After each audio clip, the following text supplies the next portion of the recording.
நீதிமொழிகளின் புஸ்தகம் 30வது அதிகாரம் 26வது வசனம்.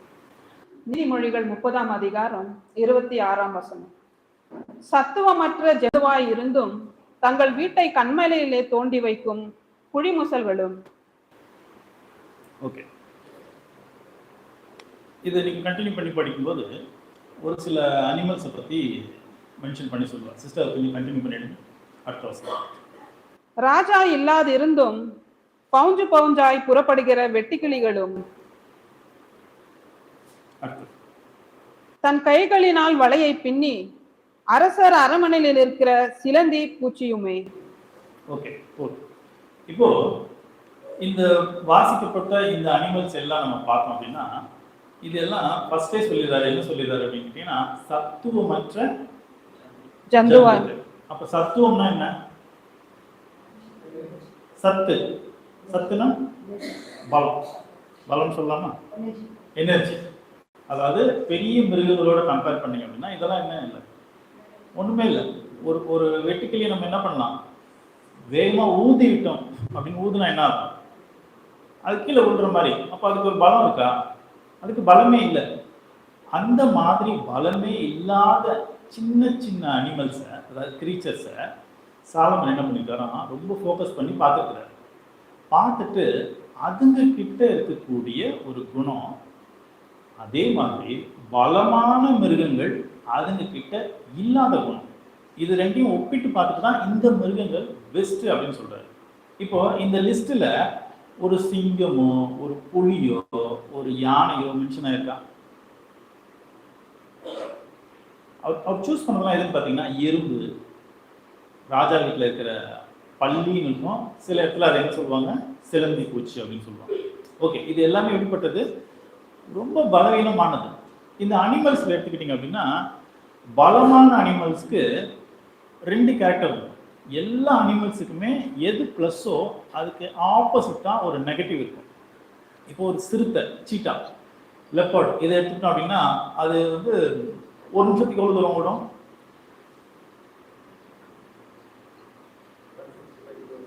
165 கிலோமீட்டர். யோசிச்சு பாருங்க, ஒரு நிமிஷத்துக்கு நம்ம எவ்வளவு தூரம் ஓடுவோம்? இந்த கேட் வரைக்கும் ஓடுவோம். அது அப்ப எங்க இருந்து இதே சீட்டாவை கொண்டு போய் தண்ணியில போடுங்க, அது ஒரு நிமிஷத்துக்கு எவ்வளவு தூரம் ஓடும்? கொஞ்சம் தான் ஓடும், ஒரு 10 மீட்டரோ என்னமோ. ஏன்னா தண்ணி அது அதனால என்ன பண்ண முடியாது, அதனுடைய பாடி அமைப்பு தண்ணியை வந்து ஆப்ரேட் பண்ணி போறதுக்கு அதுக்கு என்ன இல்லை, எனர்ஜி இல்லை. அதே தண்ணிக்குள்ள இருக்கிற ஒரு crocodile, அது தண்ணிக்குள்ள எவ்வளவு ஸ்பீட் போகும், தண்ணிக்கு உள்ளேயே இருந்து மூச்சு அடக்கிக்கிட்டு ஒரு செகண்ட்ல அது நினைக்கிற தூரத்துல போய் அந்த வாய் ஓப்பன் கூட தண்ணிக்குள்ள திறக்காம கிட்ட வந்து ஓப்பன் பண்ணி அவ்வளோ ஜாவா அவ்வளோ ஃபாஸ்டா திறந்து மோதி இழுத்துட்டு உள்ள போகும். அப்ப அதுக்கு அந்த எனர்ஜி எங்க இருக்கு? இதே crocodile தூக்கி தரையில போட்டு திருப்பி போட்டுருங்களேன், அது என்ன பண்ண முடியாது. அதனால அது பாடியை ட்விஸ்ட் பண்ணி திரும்புறது ரொம்ப ரொம்ப ரொம்ப ரொம்ப கஷ்டம். எப்படி? அப்ப முதலைக்கு பலம் இல்லை, ஞானம் இல்லைன்னு சொல்ல முடியுமா? நல்ல பலம் இருக்கு, ஆனா தன் பாடி எப்படி ட்விஸ்ட் பண்ணணும்னு தெரியதில்லை. ஒரு முதலைக்கோ ஒரு சிங்கத்துக்கோ ஒரு சிறுத்தைக்கோ தன்னுடைய பலத்தை பத்தின பெருமை இருக்கும். நான் எப்பேற்பட்ட மிருகத்தை வேணாலும் என்னை விட 10 மடங்கு பெரிய மிருகத்தை கூட நான் என்ன பண்ணுவேன், அட்டாக் பண்ணுவேன். ஒரு ஒரு ஒரு crocodile யானையினுடைய துதிக்கையை பிடிச்சி என்ன பண்ணுது, உள்ள இழுக்குது, யானையினால போக முடியல. ஆனா அந்த முதல்ல தரைக்கு போயிடுச்சு அப்படின்னா என்ன பண்ண முடியல, அதால ஒரு சின்ன அனிமல் கூட அதால அட்டாக் பண்ண முடியாது, ஜெயிக்க முடியாது. அப்போ பலமான மிருகங்கள் எல்லாமே எப்பவுமே பெருமையை மட்டும்தான் என்ன பண்ணிட்டு இருக்கீங்கன்னா யோசிச்சுட்டு இருக்கோம். நான் எவ்வளவு பெரிய பலசாலி தெரியுமா, நான் எவ்வளவு வேகமா ஓடுவேன் தெரியுமா, நான் என்ன மாதிரி அட்டாக் பண்ணுவேன் தெரியுமா அப்படின்னு யோசிக்கணும். அதனுடைய பலகீனம்னு ஒரு காலம் வரும். அது என்ன காலம்? அதோட வயசான காலம். அதை பத்தி அது யோசிச்சிருக்கா? அது யோசிச்சாலும் அதால ஏதாவது செய்ய முடியுமா? அப்போ இப்போ இங்க இருந்து இப்படியே கம்பேர் பண்ணி இந்த சின்ன மிருகங்கள் கிட்ட நம்ம போனோம் அப்படின்னா அதுங்க என்ன பண்ணுது, அதுங்களுக்கும் சில பலம் இருக்கு. இந்த குழி முசல் அப்படின்னு சொல்லக்கூடிய அந்த அனிமல், அதனுடைய பலம் என்ன? குழிக்குள்ள போறது அதனுடைய ஞானம். குழி முசல் வேகமாக தான் ஓடும், பட் அது தன்னுடைய வேகத்தை நம்புதா? அது அது தன்னுடைய வேகத்தை நம்பல. ஆனா அது எதை நம்புதுன்னு கேட்டீங்கன்னா, தனக்கு பலகீனமான ஒரு காலம் வரும். அந்த காலத்துல நாம இன்னொரு அனிமலுக்கு நம்ம இரையாயிடக்கூடாதுன்னு சொல்லி அது என்ன பண்ணுது, உயரத்துல இருக்கக்கூடிய ஒரு மலையில போய் அது என்ன கட்டுதான், தன்னுடைய வீட்டை கட்டுது. அப்போ உயரத்துல இருக்கிற மலையில போய் இருக்கணும் அப்படிங்கிற அந்த ஞானம் எப்படி கிடைச்சது? தேவன் தேவன் அதை அப்படி படைச்சிருக்கிறார். அப்கோர்ஸ் அது தன்னுடைய பலகீனத்தை அதை என்ன பண்ணிருக்கு, நல்லா புரிஞ்சு வச்சிருக்கு. அப்போ பைபிளுக்குள்ள நிறைய இடத்துல பார்த்தீங்க அப்படின்னா இந்த மலை அப்படிங்கிறது எதுக்கு தான் நம்மளுக்கு ரெஃபரன்ஸ் கொடுக்குது, மலை எதுக்காக தேவன் பைபிளில் மென்ஷன் பண்ணியிருக்காரு அப்படின்னு கேட்டிங்கன்னா, if you go to the hills you will be saved. இந்த லோத்து தப்பிச்சு போவார் பார்த்தீங்களா, சுதோம் குமரா அந்த ஊர்லேருந்து. அப்போ தேவதூதருக்கு என்ன சொல்லுவார், பக்கத்தில் இருக்கிற மலைக்கு போ, அங்கே போனால் என்ன ஆகலாம், தப்பிச்சுக்கலாம் அப்படின்னு சொல்லுவார். அப்போது இந்த மலை அப்படிங்கிறது நீங்கள் வேதத்தில் நிறைய இடத்துல பார்த்தீங்க அப்படின்னா தேவன் மனுஷங்களோட இன்ட்ராக்ட் ஆகிருப்பார். மலையில போய் ஜீவனை வளர்த்துருப்பாங்க, மலையில போய் காப்பாற்றப்பட்டிருப்பாங்க. இப்போ ஆபிரகாம், ஈசாக்கு இவங்களை பற்றின ஒரு சின்ன இன்ஃபர்மேஷன் வாசிக்கலாம். ஆதியாகமம் 22வது அதிகாரம் 2வது வசனம். ஆதியாகமம் 22ஆம் அதிகாரம் 2ஆம் வசனம். அப்பொழுது அவர், உன் புத்திரனும் உன் ஏகசுதனும் உன் நேசகுமாரனும் ஆகிய ஈசாக்கை நீ இப்பொழுது அழைத்து கொண்டு மோரியா தேசத்துக்கு போய் அங்கே நான் உனக்கு குறிக்கும் மலைகள் ஒன்றின் மேல் அவனை தகன பலியாக பலியிடு என்றார். பாத்தீங்களா, மோரியா அப்படிங்கிற ஒரு தேசத்துக்கு போ, அங்க உனக்கு குறிப்பிட்ட ஒரு மலை, அதுல நீ என்ன பண்ண, பலியிடு அப்படின்னு சொல்றாரு. அப்ப தேவன் சூஸ் பண்ற ஒருத்தரை பிளஸ் பண்ணணும், ஒருத்தருடைய விசுவாசத்தை பெஸ்ட்னு காட்டுறதுக்கு தேவன் எந்த இடத்தை சூஸ் பண்றாரு, ஒரு மலையை சூஸ் பண்றாரு. மோசஸ்க்கு இது மாதிரி ஒன்று நடந்துச்சு, அதை வாசிக்கலாம். யாத்ராகமம் 3வது அதிகாரம் 2வது வசனம். யாத்ராகமம் 3ஆம் அதிகாரம் 2ஆம் வசனம். அங்கே கர்த்தருடைய தூதனானவர் ஒரு முட்செடியின் நடுவில் இருந்து உண்டான அக்னி ஜுவாலையிலே நின்று அவனுக்கு தரிசனமானார். அப்பொழுது அவன் உற்று பார்த்தான், முட்செடி அக்னியினால் ஜுவாலித்து எரிந்தும் அது வெந்து போகாமல் இருந்தது. இந்த இடம் எதுன்னு கேட்டீங்கன்னா, ஓரே அப்படிங்கிற பர்வதம் அப்படிங்கிறது, அதாவது அவருடைய ஆடுகளை மீதியான் தேசத்துல அவர் வீட்டுல இருந்தப்ப அந்த மனுஷனுடைய ஆடுகளை ஓட்டிக்கிட்டு ஓரே அப்படிங்கிற மலைக்கு போவாரு. அங்க தேவன் அவருக்கு என்ன பண்ணிட்டாரு, முச்செடியில தரிசனமாயிருக்கிறார். ஓகேவா? இப்போ இந்த சீக்வன்ஸ் எதுக்காக நம்ம பார்த்தோம் அப்படின்னா, இதுக்கு ஈக்குவலா இன்னொரு சீக்வன்ஸ் பார்க்கலாம். இந்த சீக்வன்ஸ் எதுக்கு நம்ம பார்த்தோம் அப்படின்னா, தேவன் ஒரு மனுஷனை சூஸ் பண்றாரு, அல்லது தேவனுடைய திட்டம் மனுஷனுக்கு வரப்போகுது அப்படின்னா அவர் என்ன பண்றாருன்னா ஒரு மலையை சூஸ் பண்றாரு, அங்க ஏறி வாங்கன்னு சொல்றாரு. அடுத்தது தேவன் தன்னுடைய கட்டளைகள் என்னென்ன கொடுக்குறாரு, சீனாய் மலையில கொடுத்தாரா. இந்த சீக்வன்ஸ் இப்ப முடிஞ்சிருச்சு. இப்போ அடுத்த ஒரு சீக்வன்ஸ், ஜீவனை பெறுறதுக்கும் ஒரு மனுஷன் ஜீவனை காப்பாத்திக்கிறதுக்கும் மலையை சூஸ் பண்ணாரு. ஒரு மனுஷன் ஜீவனை விட்டு இழந்துட்டான், ஐ மீன் செத்துட்டான், அவனை மலையில கொண்டு போய் அடக்கம் பண்ண வைப்பாங்களா? தேவன் யாராவது அப்படி அடக்கம் பண்ணியிருக்காரா? நல்லா யோசிச்சு சொல்லு. மோசஸ் ஐயா கிட்ட வந்துட்டீங்க. ஆரோனா? சரி, வாசிச்சிடலாமா? ஃபர்ஸ்ட் மோசேயுடைய அடக்கத்தை பார்க்கலாம். உபாகமம் 34:26. உபாகமம் 34ஆம் அதிகாரம் 6ஆம் வசனம்.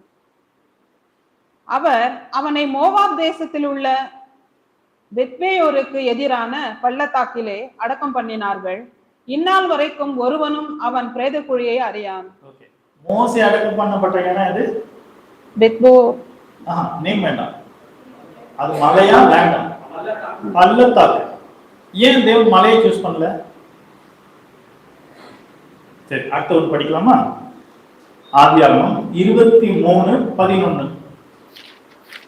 ஆதியாகமம் 23ஆம் அதிகாரம் 11ஆம் வசனம். அப்படியல்ல என் ஆண்டவனே, என் வார்த்தையை கேளும், அந்த நிலத்தை உமக்கு தருகிறேன், அதில் இருக்கும் குகையை உமக்கு தருகிறேன், என் ஜனபுத்திரருடைய கண்களுக்கு முன்பாக அதை உமக்கு தருகிறேன், உம்மிடத்தில் இருக்கிற பிரேதத்தை அடக்கம் பண்ணும் என்றான். இது ஆபிரகாமுக்கும் அந்த ஏத்தேர் புத்திரர்களுக்குள்ள நடக்கக்கூடிய ஒரு சம்பாஷணை. அதுல என்ன சொல்றாங்க கேட்டீங்கன்னா, சாராளுடைய டெட் பாடியை அடக்கம் பண்றதுக்கு அவங்களுக்குள்ள ஒரு நெகோசியேஷன் நடந்துட்டு இருக்கு. அதுலதான் அவங்க என்ன சூஸ் பண்ணாங்க கேட்டீங்கன்னா, அந்த மம்ரே இல்ல சிகேம் ஊர், அந்த ஊர்ல ஒரு கொகை, நல்லா கேட்டுக்கோங்க, சமமான நிலம், அதுல ஒரு கொகை, அதுல யார் அடக்கம் பண்ணிருக்கிறாங்க?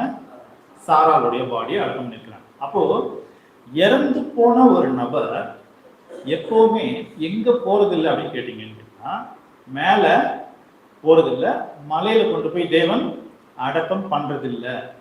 சமமான பூமி அல்லது பள்ளத்தாக்கு, இங்கதான் தேவன் என்ன பண்றாரு கேட்டீங்கன்னா, ஒருத்தருடைய பாடியை கொண்டு போய் கீழே வைக்கிறார். இன்னும் டீப்பா நீங்க ஆதியாகமம் 49ஆம் அதிகாரத்துல படிச்சா வாசிச்சிடலாம். 49ஆம் அதிகாரம் 28ல இருந்து 30 வரைக்கும். ஆதியாகமம் 49 28ல இருந்து 30 வரைக்கும். ஆதியாகமம் 49ஆம் அதிகாரம் 28ஆம் வசனம். இவர்கள் எல்லோரும் இஸ்ரவேலின் 12 கோத்திரத்தார். அவர்களுடைய தகப்பன் அவர்களை ஆசீர்வதிக்கையில் அவர்களுக்கு சொன்னது இன்னதான், அவனவனுக்குரிய ஆசீர்வாதம் சொல்லி அவனவனை ஆசீர்வதித்தான். பின்னும் அவன் அவர்களை நோக்கி, நான் என் ஜனத்தாரோட சேர்க்கப்பட போகிறேன். ஏத்தியனான எப்ரோனின் நிலத்தில் உள்ள குகையிலே என்னை என் பிதாக்கள் அண்டையிலே அடக்கம் பண்ணுங்கள் என்று கட்டளையிட்டு.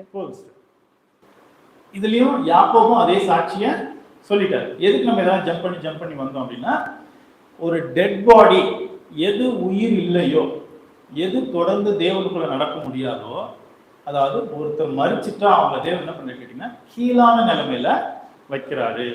ஈவன் நீங்க தாவீதுடைய பாடியை தேடி படிச்சீங்க அப்படின்னாலும், தாவீதுடைய பாடி எங்க இருந்துச்சு? எப்ரோன்ல, அதாவது எருசலேம்ல. இது நீங்க அப்போஸ்தலர் 2ஆம் அதிகாரத்துல வாசிங்கன்னா, பேதுருடைய பிரசங்கத்துல என்ன பண்ணுவாரு? தாவீதுடைய கல்லறை நம்மிடத்தில் நம்ம நடுவில் தான் இருக்குதுன்னு பேதுரு என்ன பண்ணுவாரு?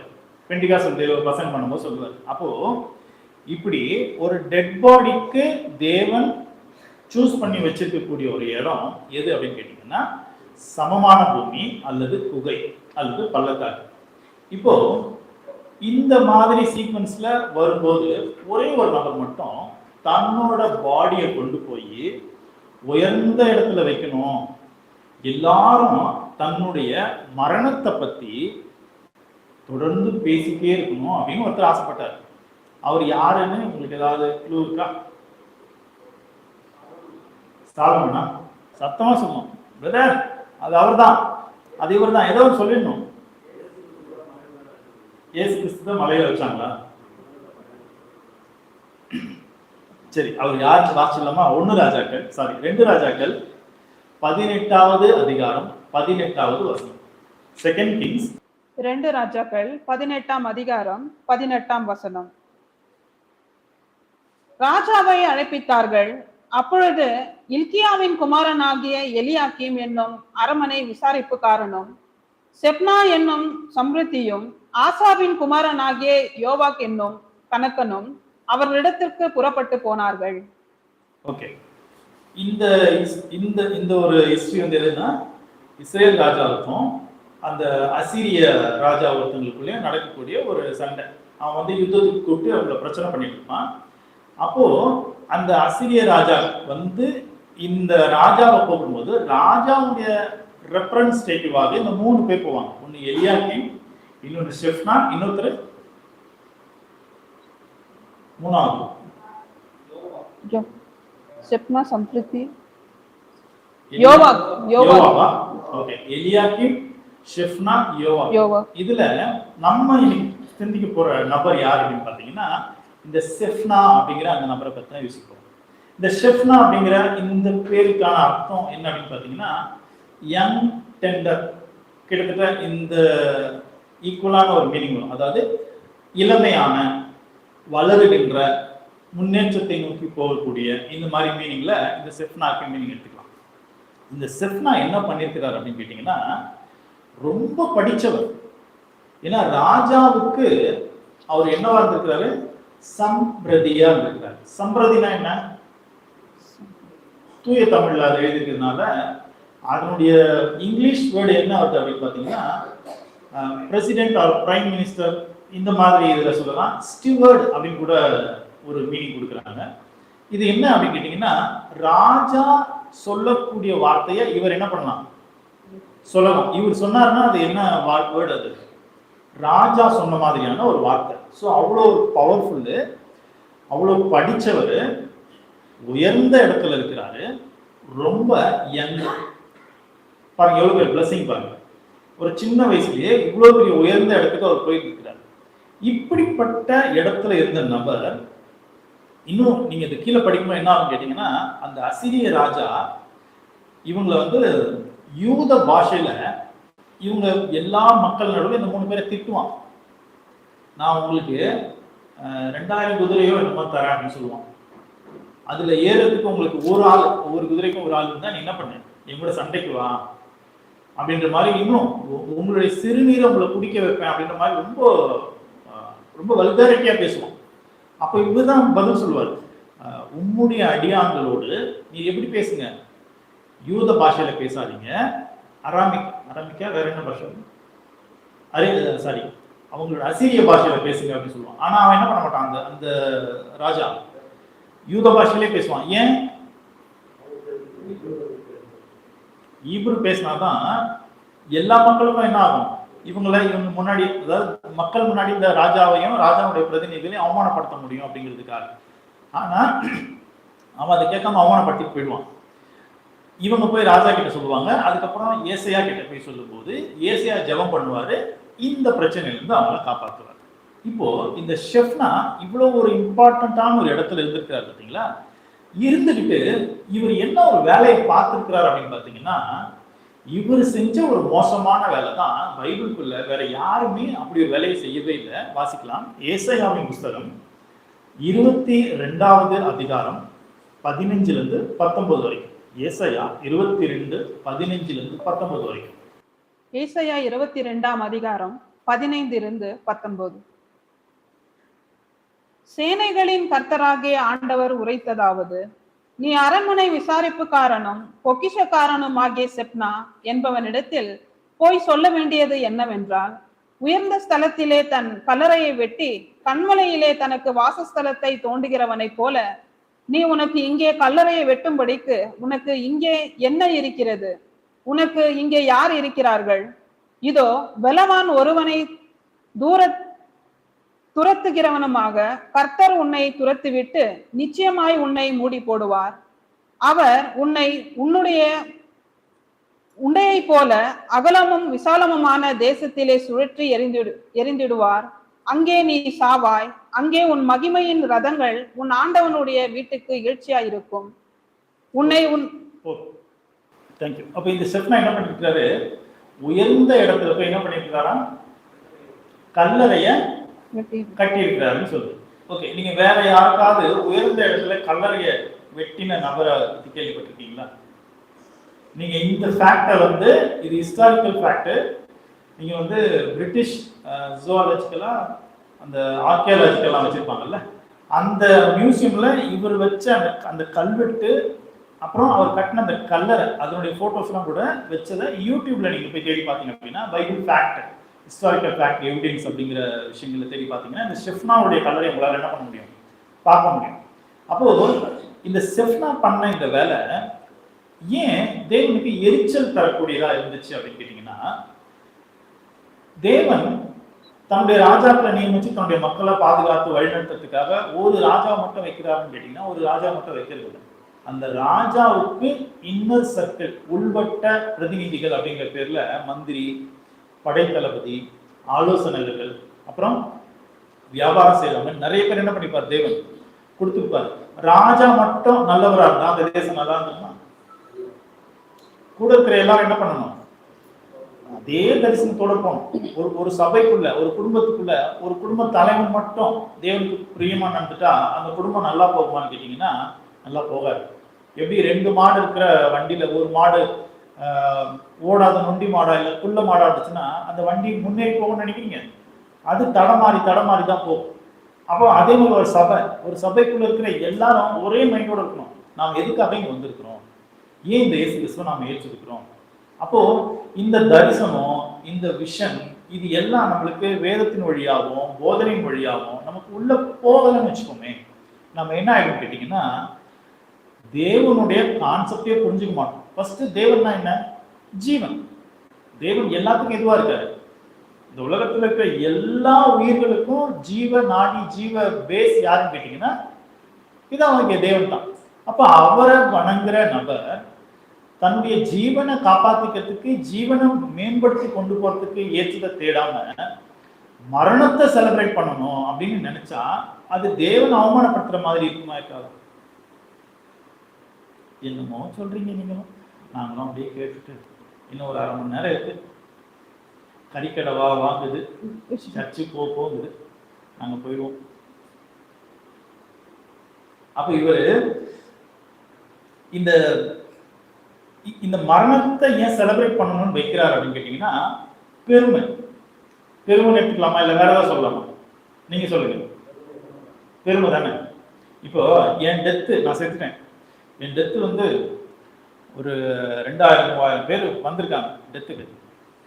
ஏகப்பட்ட மாலைகள், பெரிய பெரிய ரதம், மியூசிக் எல்லாம் போட்டுட்டு ஊரே ஸ்தம்பிச்சு நிக்க வச்சு என் டெட் பாடியை கொண்டு போய் அடக்கம் பண்றாங்கன்னு வச்சுப்போம். எனக்கு என்ன பெருமை இருக்கு அதுல? இருக்கா பெருமை? அந்த பூக்கள்லாம் கொஞ்ச நேரத்துல என்ன ஆயிடும்? குப்பை தொட்டிக்கு போயிடும். அந்த வந்த கிரௌட் எல்லாம் கொஞ்ச நேரத்துல வேனிஷ் ஆயிடுவாங்க. என்னதான் இருக்கு எனக்கு? உன்னையும் சொல்லுவாங்க பெரிய சாவு பாரு. அது என்ன பெரிய சாவு? சின்ன சாவு, பெரிய சாவு. எங்க ஊர்ல கேள்விப்பட்டிருக்கிறேன், ஒரு டெத் ஆயிடுச்சு அப்படின்னா அந்த வீட்டுக்கு வெளியில வந்து எவ்வளோ அந்த மாலை இருக்குல்ல அது எவ்வளோ கிடக்குதோ அப்போ அவர் வந்து ரொம்ப பெரிய ஆளு, பெரிய சாவு. அது ஒரு 4 மாலை 5 மாலை தான் வந்துச்சுன்னா அவர் யாரோ மூலையில் இருக்கிறவர். இந்த 2 பேர்ல எனக்கு என்ன கிடைக்கும் போது? ஒண்ணுமே கிடையாது. அப்போ இந்த ஷெஃப்னா நல்லா படிச்சிருக்கிறாரு, ராஜா கூட உட்கார்ந்து இருக்கிறாரு, பெரிய பெரிய டிரான்சாக்ஷன் எல்லாம் டீல் பண்றாரு. பட் ஆனா ஜீவன்னா என்ன, ஜீவனுடைய வேல்யூ என்ன, நம்ம எதுக்கு இம்பார்ட்டன்ஸ் கொடுக்கணும் அப்படிங்கிறது அவருக்கு என்ன பண்ணல, தெரியல. அதனாலதான் அவர் எப்படிப்பட்ட ஒரு மிருகமா ஆயிட்டான்னு கேட்டீங்கன்னா அவர் ஒரு பலமுள்ள மிருகம். அசீரிய ராஜாவே எதிர்த்து பேசுற அளவுக்கு, டிரான்சாக்ஷன் பண்ற அளவுக்கு ஞானத்தை கொடுத்து தேவன் உட்கார வச்சிருக்கிறாரு. பட் அவர் எதை கணக்கு போடல அப்படின்னு கேட்டீங்கன்னா தனக்கு பெர்சனலா எது பலம் எது பலவீனம், நம்ம பலவீனத்தை எப்படி நம்ம ஓவர் கம் பண்ணணும் அப்படிங்கிறது அவர் என்ன பண்ணல அப்படின்னு கேட்டீங்கன்னா கணக்கு போடல. அப்போ இப்படி கணக்கு போடாம ஒருத்தர் தன்னுடைய வாழ்நாளுக்கு அப்புறம் தன்னை பத்தி பெருமையா பேசணும் அப்படின்னு நினைச்சா அது பெருமை பிடிச்ச என்னன்னு சொல்லலாமா இல்லையா? சொல்லலாம் தானே. இப்போ நமக்கு பைபிள் நல்லா சொல்லுது, மரணத்துக்கு அப்புறம் நமக்கு என்ன நடக்குதுன்னு நமக்கு தெரியுமா? மரணத்தை பத்தி பைபிள் நமக்கு கொடுக்குற டிஸ்கிரிப்ஷன் என்ன? மரித்தோர் ஒன்றுமறியார்கள். நான் இறந்ததுக்கு அப்புறம் நீங்க வந்து பன்னீரையோ அல்லது இன்னும் விலை உயர்ந்த சென்ட்டே கொண்டு வந்து டெட் பாடி மேல ஊத்துனா கூட நான் உயிரோட எழுந்து தேங்க்யூ பிரதர் அப்படின்னு சொல்லிட்டு நான் திருப்பி மரணத்துக்குள்ள போகிறது இல்லை. நான் அப்படிதான் கிடைக்க போறேன். அப்போ என் மரணத்துக்கு அப்புறம் வரக்கூடிய எந்த ஒரு பெருமையோ அல்லது என்னை பார்த்து ஐயோ இந்த பிரதரா அப்பா செத்து போனாரு ரொம்ப சந்தோஷப்பா ஏசப்பா அப்படின்னு அப்படி சொன்னாலும் நான் அதை பார்த்துட்டு எதிர்ச்சி நான் உங்களுக்கு என்னையா துரோகம் பண்ணேன், இப்படி பேசுறீங்க என் டெத்துல வந்து சொல்லிட்டு நான் திரும்ப போறேன் கிடையாது. அப்போ டெத்துக்குள்ள ஒருத்தர் போயிட்டாருன்னா அவருக்கு ஒண்ணுமே தெரியாது. ஏன் இந்த பேசிக் சென்ஸ் கூட இந்த மனுஷனுக்கு தெரியல அப்படின்னு கேட்டீங்கன்னா ஒரு விஷயத்த நல்லா புரிஞ்சுக்கணும். எப்போ நம்ம ஃபாலன் ஏரியாக்குள்ள காலை வச்சிட்டோமோ, உணர்வை உதாசீனப்படுத்திட்டோமோ, சின்ன விஷயம் போதும் நம்ம கீழே விழுறதுக்கு.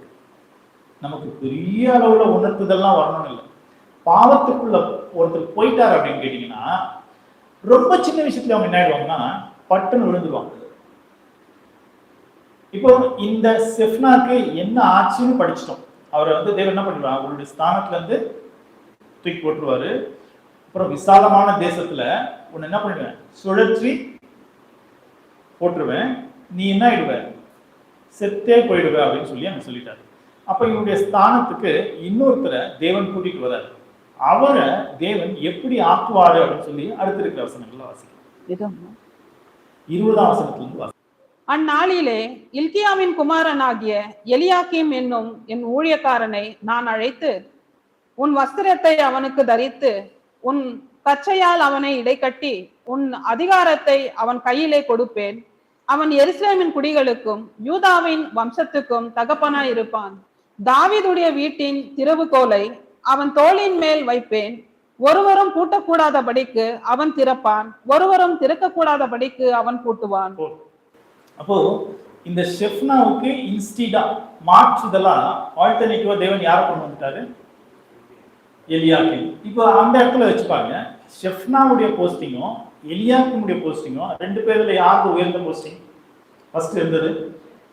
ஷெஃப்னா தானே இருந்தாரு, பிரைம் மினிஸ்டர் பிரசிடென்ட் என்ற ரேஞ்சுக்கு இருந்தாரு. எலியாக்கிம் என்னவா இருந்தாரு? சரி, ஏதோ ஒரு போஸ்டிங்ல இருந்தாரு. ஆனா அந்த மூணு முக்கியமான போஸ்டிங் இருந்தாரு வச்சுக்கோங்க.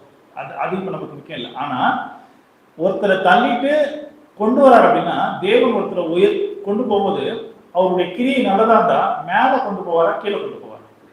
மேலதான் கொண்டு போவார். அப்போ எலியாக்கிம் அப்படிங்கிற இந்த நபருடைய பேருக்கான அர்த்தம் வந்து என்ன அப்படின்னு கேட்டீங்கன்னா, காட் இஸ் ரைசிங், தேவன் எழுந்தருளுகிறார் அப்படின்னு. அப்ப இந்த எலியாக்கிம் அப்படின்றவரு அந்த சீட்டுக்கு வந்துட்டார் அப்படின்னா, தேவன் அந்த சீட்ல அந்த பொசிஷன்ல எழுந்தருளுகிறார். தேவன் எழுந்துட்டார் அப்படின்னா அங்க இருக்கக்கூடிய கஷ்டங்கள் பிரச்சனைகள்லாம் என்ன ஆக போகுது? மாறப்போகுது அப்படின்னு அர்த்தம். இப்போ எலியாக்கிம் இந்த இடத்துக்கு வந்துட்டார். இப்போ ஷெஃப்னா பத்தியும் எலியாக்கிம் பத்தியும் நம்ம படிச்சிட்டோம். இத யாருக்கு நிழல் பொருளா உங்களால யோசிக்க முடியுது?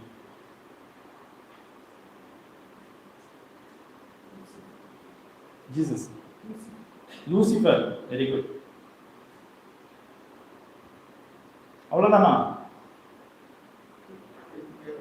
நமக்கு எதுக்கு வம்பு? நம்ம பாட்டில் அமைதியா இருந்துருவோம்.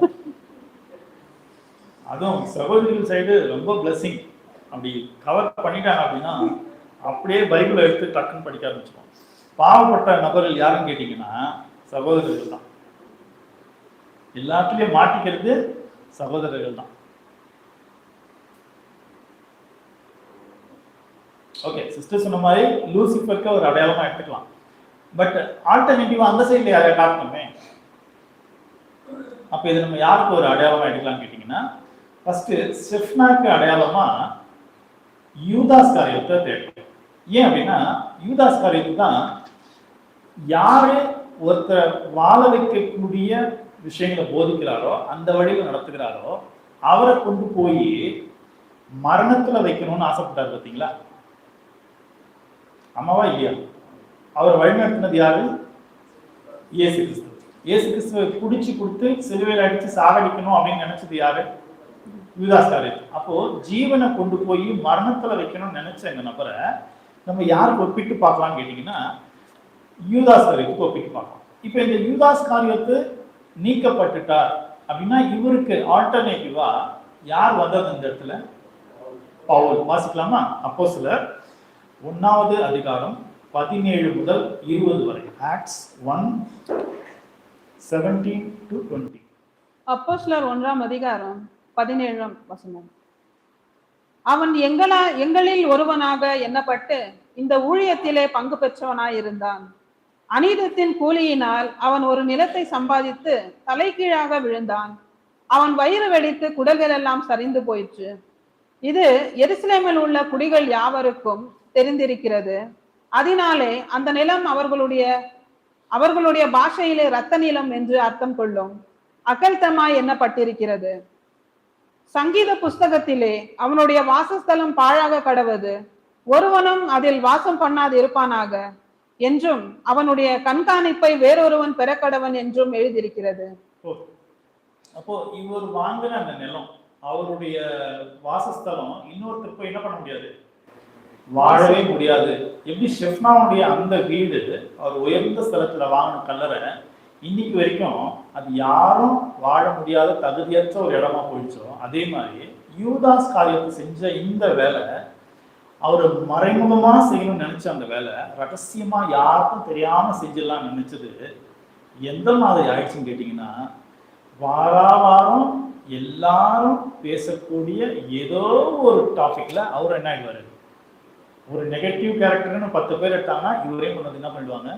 சேர்த்துருவாங்க. பாருங்க, ஒரு பாவத்தை செய்யும் போது ரொம்ப ரகசியமா கன்னிங்கா யாருக்கும் தெரியாது நான் மட்டும்தான் தெரிஞ்சு வச்சிருக்கேன்னு நினைக்கிற விஷயம், அந்த காட்டி கொடுக்குற அந்த ஆக்டிவிட்டியை கூட அவர் எப்படி பண்ணாருன்னு கேட்டீங்கன்னா, யாருக்குமே காட்டிக்கல. முத்தம் கொடுத்து காட்டி கொடுத்தாரு. முத்தம் கொடுத்தா யாராவது தப்பா சொல்லுவாங்களா? நம்ம யாருக்கு முத்தம் கொடுப்போம்? ரோட்ல வந்து நம்ம பைக்ல வந்து டமான்னு இடிச்சிட்டான், கிட்ட போய் கட்டி பிடிச்சி தேங்க்யூ அப்படின்னு சொல்லுவோமா? ஏயா கண்ணு இருக்கு அவனுக்கு? போலீஸ்கார் இவன் தான் இடிச்சான். அப்போ ரோம் அந்த ஆட்களை கூப்பிட்டு வந்து அவர் இது பண்ணும்போது இவன் தான் ஏசு அப்படித்தானே சொல்லியிருக்கணும். அவர் என்ன பண்ணாரு? ரவி அப்புறம் கப்புன்னு வந்து புடிச்சான். சுத்தி இருக்கிற சீசர்களுக்கெல்லாம் என்ன தெரியும்? லேட்டா வந்தா ஆனா அன்பு காட்டுறான் ஐயா. நம்மளும் கூட என்ன பண்ணுவோம்? சர்ச்சுக்குள்ள லேட்டா வருவோம், அப்படியே சிரிச்சுக்கிட்டே பிரைஸ் லார்ட் அப்படின்னு வந்து சபையில எந்த விஷயமே கலந்துக்க மாட்டோம். ஆனா சபையில பார்ப்போம், பிரதர் மை லவ், வாவ், அன்பு. இதான் நம்ம எக்ஸ்பிரஸ் பண்ற விடம். ஆனா நம்ம லேட்டா வந்திருக்கிறோம், இதுக்கு ஆக்டிங் கொடுக்குறோம், நம்ம செய்ய வேண்டிய வேலையை ஒழுங்கா செய்யல, அதனால நம்ம டபாய்க்கிறோம். இப்படி எல்லாம் என்ன பண்ணிடுவாங்க? சகோதரருக்கு தெரிஞ்சிடும். ஆனா அன்பில் என்ன பண்ணுவாங்க? அட்ஜஸ்ட் பண்ணிட்டு போவாங்க. இயேசு அந்த நிமிஷம் கூட அவனுக்கு மட்டும்தான் தெரியுற மாதிரி அதை பேசியிருக்கிறார். முத்தத்தினால் என்னை காட்டி கொடுத்தா. ஏன்னா அவங்க முத்தம் கொடுக்குறவங்க எப்படி பேசிடுவாங்க? கிட்ட பேசிடுவாங்க. அவங்க 2 பேருக்குள்ள தான் தெரிஞ்சிடும். ஆனா அது எங்க வந்துருச்சு பாருங்க. ஏன்னா இந்த யூதாஸுக்கு கிடைச்ச அந்த பிளஸிங் இருக்கு பார்த்தீங்களா, அது வந்து ஒரு 4 முக்கியமான பிளஸிங்கை நம்ம லிஸ்ட் அவுட் பண்ணலாம். யூதாஸுக்கும் அவருடைய சீஷர்களுக்கும் என்னென்ன கிடைச்சது? மத்தேயு 10ஆம் அதிகாரம் 1ஆம் வசனம் 4ஆம் வசனம். மத்தேயு 10ஆம் அதிகாரம் 1ஆம் வசனம் 4ஆம் வசனம். மத்தேயு 10ஆம் அதிகாரம் 1ஆம் வசனம் 4ஆம் வசனம். அப்பொழுது அவர் தம்முடைய 12 சீஷரையும் தம்மிடத்தில் வரவழைத்து அசுத்த ஆவிகளை துரத்தவும் சகல வியாதிகளையும் சகல நோய்களையும் நீக்கவும் அவர்களுக்கு அதிகாரம் கொடுத்தார். கானானியாக சீமோன், அவரை காட்டி கொடுத்த யூதாஸ்காரியஸ்து என்பவைகளே. பாத்தீங்களா? மொத்தம் 12 பேருக்கு அந்த பவரை கொடுத்திருக்கிறாரு. அதுல இவரும் என்ன பண்ணிருக்கிறாரு? இருந்திருக்கிறாரு. அப்படிதான் 4ஆம் வசனத்தை வாசிக்க வச்சோம். இந்த 1ஆம் வசனத்தை சொல்லி பாருங்க, பிசாசுகளை துரத்துறது, அப்புறம் சகல வியாதி. இப்போ இன்னைக்கு வியாதி நீக்கிறோம்னு சொல்லி அற்புதம் செய்யறோம்னு சொல்லி சில மீட்டிங்லாம் நடத்துறாங்க பார்த்தீங்களா? அந்த மீட்டிங்ல கூட எந்த மாதிரியான வியாதிக்கு வந்து அவங்க கேரண்டி கொடுக்க மாட்டாங்க அப்படின்னா, இந்த கேன்சரு, அப்புறம் வேற சில உயிர்கொல்லி வியாதிகளுக்கு என்ன பண்ண மாட்டாங்க பெருசா அவங்களால இது பண்ண முடியும். ஏன்னா ஜெபம் பண்றவங்களுக்கே தெரியும் இதெல்லாம் நடக்காது. ஆனாலும் ஒரு ஜெபம் பண்ற மாதிரி ஒரு ஆக்டிங் என்ன பண்ணிடுவாங்க, பண்ணிட்டு போவோம். பட் இவங்களுக்கு கொடுத்த அந்த அதிகாரத்துல என்ன கொடுத்தாரா? சகல வியாதிகள். இவங்க எல்லாம் புறப்பட்டு போனாங்க தெரியுமா? இந்த 12 பேரும் போய் ஊழியம் செய்ய போனாங்களே, கிட்டத்தட்ட 1 வருஷம் அவங்க என்ன பண்ணிட்டாங்களா, சுத்தி தெரிஞ்சிருக்கிறாங்கன்னு ஒரு பைபிளுக்குள்ள இல்லாத ஒரு ஹிஸ்டரி வெளியில இருக்கு. ஸ்காலர்ஸ் சொல்றாங்க அப்படின்னு சொல்லி 1 வருஷம் அவங்க வெளியில போய் ஊழியம் செஞ்சிருக்கிறாங்க. அப்போ 1 வருஷம் ஊழியம் செஞ்சவங்க எந்தெந்த வியாதிகளை துரத்திருக்கலாம்? கேன்சர், மரணத்துக்கு ஏதுவான வியாதியின் பைபிள்ல லாசரை பத்தி மென்ஷன் பண்ணும். மரணத்துக்கு ஏதுவான வியாதினா என்ன? இப்போ ஜுரம் வந்தா மரணத்துக்கு ஏதோ போயிடுவாங்களா? இல்ல, ஜுரம் வந்தா மரணத்துக்குள்ள போறாங்க. ஏன்? தப்பான ட்ரீட்மெண்ட். அதை தப்பா ட்ரீட் பண்ணிட்டீங்கன்னா கண்டிப்பா மரணத்துக்குள்ள கொண்டு போயிடும். ஒரு சுகர் வந்த ஒரு மரணத்துக்குள்ள உடனே போயிடுவாரா? இல்ல, அதுல டைம் எடுக்கும். அப்போ மரணத்துக்கு ஏதுவான வியாதினா குஷ்டரோகம்,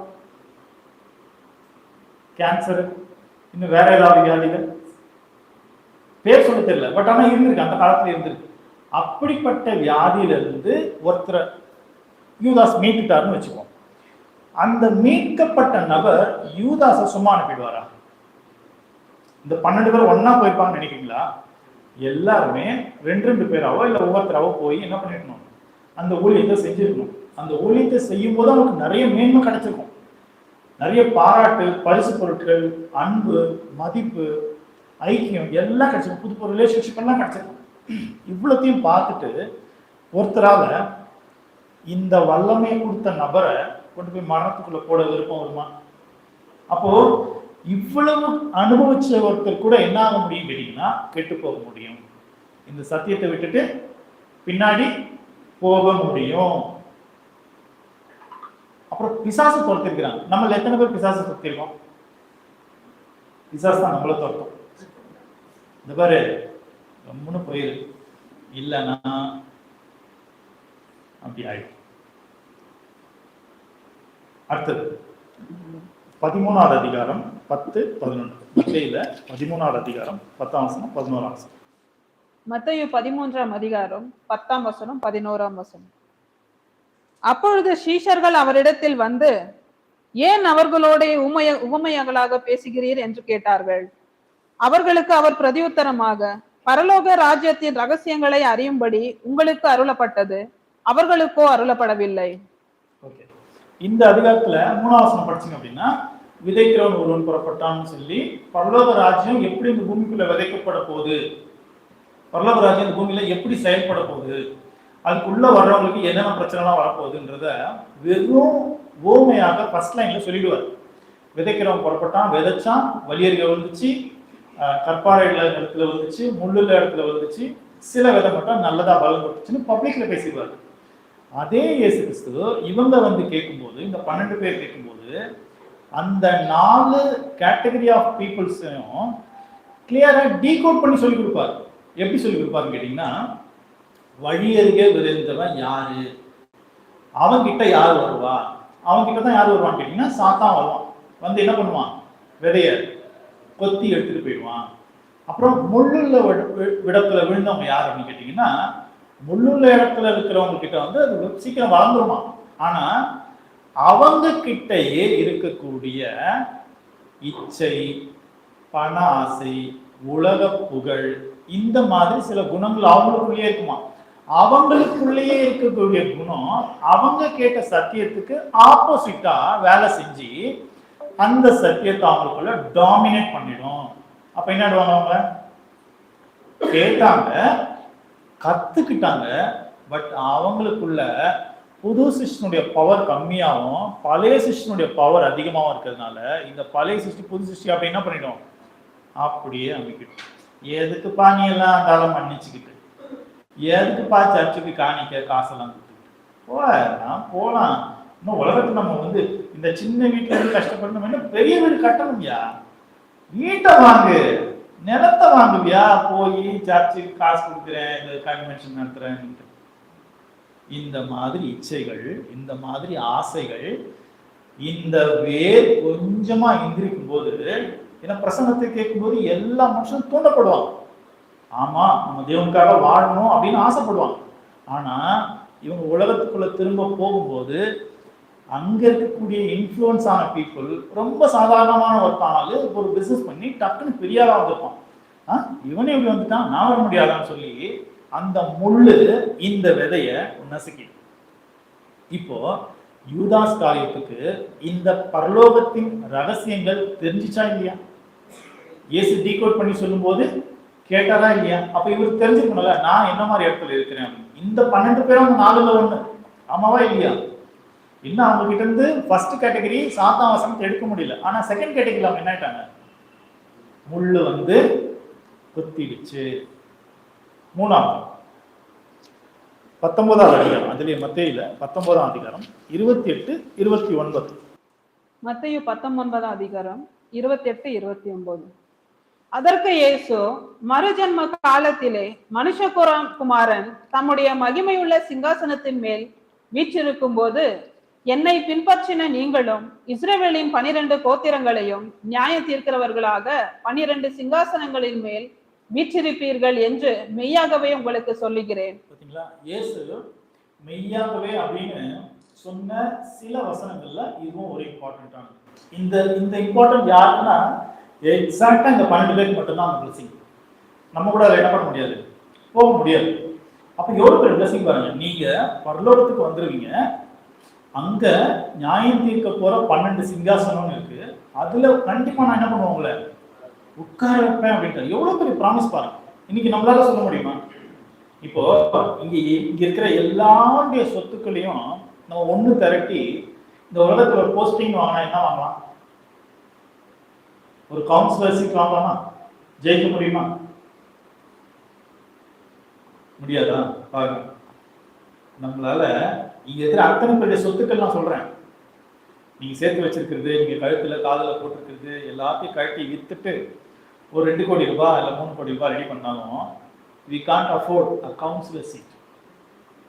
பட் எதுவுமே இல்லாம இயேசுவை நம்பினோம், இயேசுவை ஃபாலோ பண்ணோம் அப்படிங்கிற அந்த ஒரே ஒரு காரணத்துக்காக முழு உலகத்தையும் நியாயம் தீர்க்க போற பவரை உங்களுக்கு கொடுப்பேன் என்ற ஒரு பெரிய ப்ராமிஸை கொடுத்திருந்தார். அந்த ப்ராமிஸ்க்குள்ள யூதாஸ் காரியத்தை வந்தார். ஆனா அவர் என்ன பண்ணிட்டாரு? அடுத்த வாசிக்கலாம். யோவான் எழுதின சுவிசேஷம் 14வது அதிகாரம் 8, 9, 10. 8ஆம் வசனம். பிலிப்பு அவரை நோக்கி, ஆண்டவரே, பிதாவை எங்களுக்கு காண்பியும், அது எங்களுக்கு போதும் என்றான். அதற்கு இயேசு, பிலிப்புவே, இவ்வளவு காலம் நான் உங்களுடனே கூட இருந்தும் நீ என்னை அறியவில்லையா? என்னை கண்டவன் பிதாவை கண்டான். அப்படி இருக்க பிதாவை எங்களுக்கு காண்பியும் என்று நீ எப்படி சொல்லுகிறாய்? நான் பிதாவிலும் பிதா என்னிலும் இருக்கிறதை நீ விசுவாசிக்கிறது இல்லையா? நான் உங்களுடனே சொல்லுகிற வசனங்களை என் சுயமாய் சொல்லவில்லை. என்னிடத்தில் வாசமாய் இருக்கிற பிதாவானவரே இந்த கிரியைகளை செய்து வருகிறார். இப்படி நிறைய லிஸ்ட் எடுத்தோம் அப்படின்னா யூதாஸ்க்கு கிடைச்ச பிளஸிங்க நம்ம என்ன பண்ணலாம்? அவங்க பைபிள் ஸ்டடிஸ் ஸ்டைலுக்கு ஏற்ற மாதிரி கண்டிப்பா நிறைய லிஸ்ட் கொடுக்க முடியும். பட் நான் உங்களுக்கு கொடுத்தது ஒரு 4 தான். இந்த லாஸ்ட் இது என்ன அப்படின்னு கேட்டீங்கன்னா, பிதாவை எங்களுக்கு காட்டுங்கன்னு ஒருத்தர் கேட்கிறாரு. பிலிப்பு, பிதாவை நம்மளால காட்ட முடியுமா? இயேசு கிறிஸ்துவாலேயே அப்ப இருந்த கேட்டகரியில பிதாவை முழுசா ரிவீல் பண்ண முடியாது. ஏன்னா இயேசு கிறிஸ்து இம்மெச்சூர், ஐ மீன் பர்ஃபெக்டை நோக்கி போகக்கூடிய ஒரு இம்பர்ஃபெக்ட் நிலைமையில இருந்தார். புரியுதா? இம்பர்ஃபெக்ட்ல இருக்காரு. அவர் மறிச்சு உயிர்த்தெழுந்ததுக்கு அப்புறம் தான் பர்ஃபெக்ட் நிலைமைக்கு போவார். இம்பர்ஃபெக்ட்ல இருந்து பர்ஃபெக்ட் போறாரு. அப்பேற்பட்ட ஒரு நபர் பிதாவை என்ன பண்ணிருக்காரு கேட்டீங்கன்னா, எக்ஸ்ப்ளோர் பண்ணி காட்டியிருக்கிறார். என்ன கேட்கிறாரு பிலிப்புவை பார்த்து, இவ்வளவு நாள் நீ என்ன பாக்குற, என்ன பார்த்து நீ பிதாவை ஃபீல் பண்ணலையா? என்ன பார்த்தா யாரை பார்த்த மாதிரி? பிதாவை பார்த்த மாதிரி. அப்போ இயேசுவை ஒருத்தர் பார்த்துட்டாங்க அப்படின்னா அவங்க கிட்டத்தட்ட யாரை பார்த்த மாதிரின்னு கேட்டீங்கன்னா, பிதாவாகிய தேவனை, யெகோவா தேவனை பார்த்துட்டாங்கன்னு அர்த்தம். யெகோவா தேவன் எப்படி பேசுவாரு, யெகோவா தேவன் எப்படி அற்புதம் செய்வாரு, யெகோவா தேவன் எப்படி லவ் பண்ணுவார் நம்மள, ஒரு மரணத்துக்குள்ள இருந்து ஒருத்தர் எப்படி ரொம்ப ஈஸியா வெளியே கொண்டு வருவாரு, ஒரு வியாதிக்குள்ள இருந்து ஒருத்தர் எப்படி ரொம்ப ஈஸியா கொண்டு வருவாருன்றதெல்லாம் யெகோவா தேவனுடைய ஒரு ஸ்பெசிமன், ஒரு சாம்பிள் யார் இருந்திருக்கிறார்? இயேசு கிறிஸ்து இருந்திருக்கிறார். இப்போ நம்மளே எடுத்துக்குவோம். ரொம்ப போர் அடிக்குதோ? இப்ப நம்மளே எடுத்துக்கலாம். நம்ம இயேசுவை காட்ட முடியுமா? முடியாதா? மக்கள் எப்படி ஆன்சர் பண்றாங்க கேட்டீங்கன்னா, ஏதாவது ஒன்று கேட்டோம் அப்படின்னா, என்னது ஃபர்ஸ்ட் இந்த ஆன்சர் வந்து அது வந்துட்டா நம்ம கேள்வி என்ன பண்ணீங்கன்னா கரெக்டா அப்சர்வ் பண்ணிக்கணும். நம்மளால இயேசுவை காட்ட முடியுமா? முடியும், முடியணும். அதுதான் நம்ம வந்திருக்கிறோம். கிறிஸ்தவன், கிறிஸ்து அவன். கிறிஸ்து எப்படி பாருக்காரு? அதுவும் அவனை பாரு,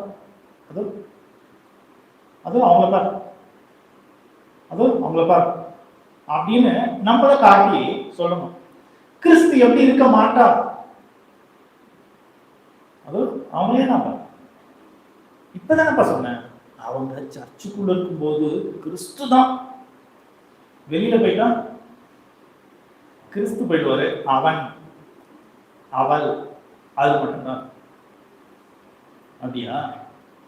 கிறிஸ்டியன் அப்படிங்கிற அந்த ஒரு நேமுக்கு ஒரு பதில் ஒரு டெஃபினிஷன் கொடுத்திருந்தார்.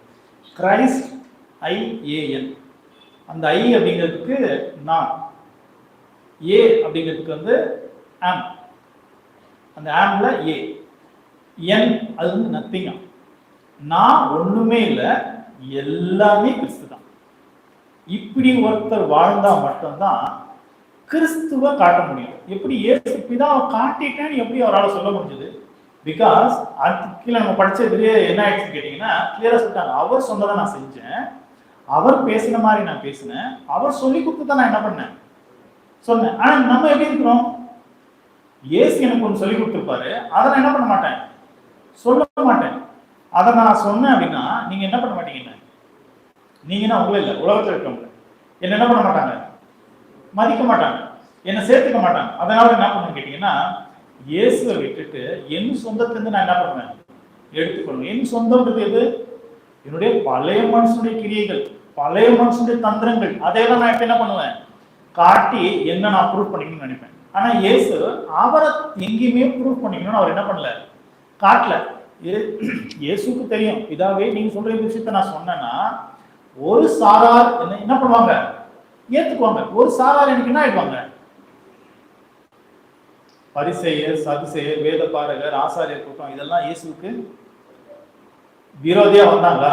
இப்ப இந்த ஒரு விஷயத்த இயேசு பேசும்போது இதை நான் பேசினா இவங்களுக்கு என்ன பிடிக்காதுன்னு இயேசுக்கு தெரியுமா தெரியாதா? தெரியும் தானே. சாமானிய மக்களுக்கு இயேசுவை பிடிக்குது, பவர்ல இருக்கிறவங்களுக்கு இயேசுவை பிடிக்கல. யார் ஜெயிப்பாங்க? பவர்ல இருக்கவங்க தானே. பவர்ல இருக்கவங்க இயேசுவை பிடிச்சி அடிச்சாங்களா இல்லையா? சாதாரணமான மக்களை அடிச்சாங்க. அப்போ என்ன பிடிச்சி அடிக்க போறாங்கன்னு தெரிஞ்சுக்கிட்டு பிதா சொன்னதை வேற வழி இல்லாம முழு டெடிகேட்டடோட ஒருத்தர் சொல்லும் போது அது யாருக்கு ரிஃப்ளெக்ட் பண்ணுது? பிதாவை ரிஃப்ளெக்ட் பண்ணுதா? பிதாவை ரிஃப்ளெக்ட் பண்ணா என்ன நடக்கும்? மரணமும் அடியும் தான் வரும். இப்போ நாம யாரை ரிஃப்ளெக்ட் பண்றோம்?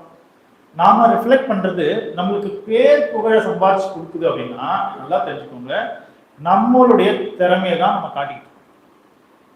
நம்ம யாரை காட்டணும் அப்படின்னு கேட்டீங்கன்னா, எனக்கு பேர் வரலனாலும் பரவாயில்ல, எனக்கு புகழ் வரலனாலும் பரவாயில்ல, நான் ஒதுக்கப்பட்டாலும் பரவாயில்ல, என்னை 10 பேர் இக்னோர் பண்ணாலும் பரவாயில்ல, நான் யாரை தான் காட்டணும்? இதா எனக்கு சொல்லி கொடுத்துருக்கிறது தான் சொல்லணும். அப்போ இந்த யூதாசு எதை காட்டல அப்படின்னு கேட்டீங்கன்னா, அவர் கத்துக்கிட்ட அந்த இயேசுவை அவர் காட்டுறதுக்கு முயற்சி எடுக்கல. இவர் பண்ண பாவம் இஸ்ரேலுக்குள்ள எந்த மாதிரி வித்தியாசமான பாவம் அப்படின்னு யோசிச்சு பார்த்தீங்கன்னா, இஸ்ரேலுக்குள்ள ஒரு தீர்க்கதரிசி எழுந்து வந்து உங்களை கண்டிக்கிறார், அந்த இஸ்ரேல் மக்களை கண்டிக்கிறார்னு வச்சுக்கோங்க. அவங்களுக்கு பிடிக்கல, அவங்க என்ன பண்ணுவாங்க?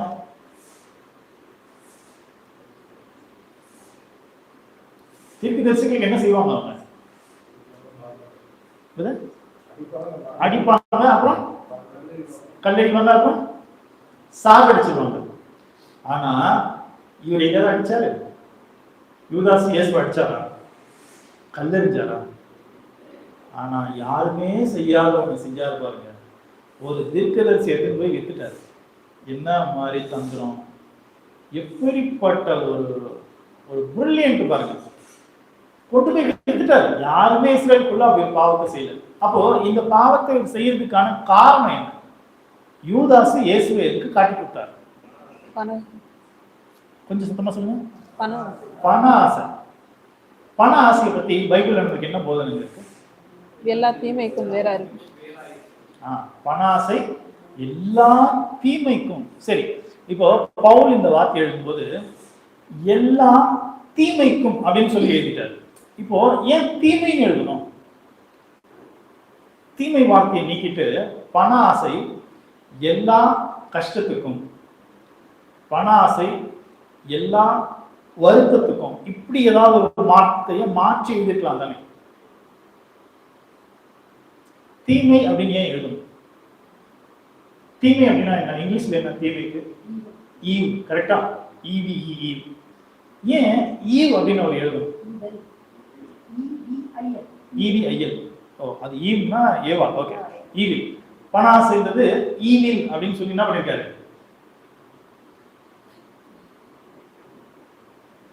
நல்லா கேட்கோங்க. டக்கு டக்கு டக்குன்னு பதில் சொன்னீங்கன்னா, உங்களுக்கு தப்பான ஆன்சர் கொடுத்தாலும் சீக்கிரமா முடிச்சிடலாம். நீங்க உங்க விருப்பத்தோடு சந்தோஷத்தோட வீட்டுக்கு போகலாம். இல்லைன்னா இன்னும் ஒரு 4 பேஜ் வச்சிருக்கேன், விடவே மாட்டேன். வெளியூர் போயிருக்கிற சகோதரர்களோட வந்து இன்னொரு முடிக்கலையா அப்படின்னு கேட்கறது ஆயிடும்.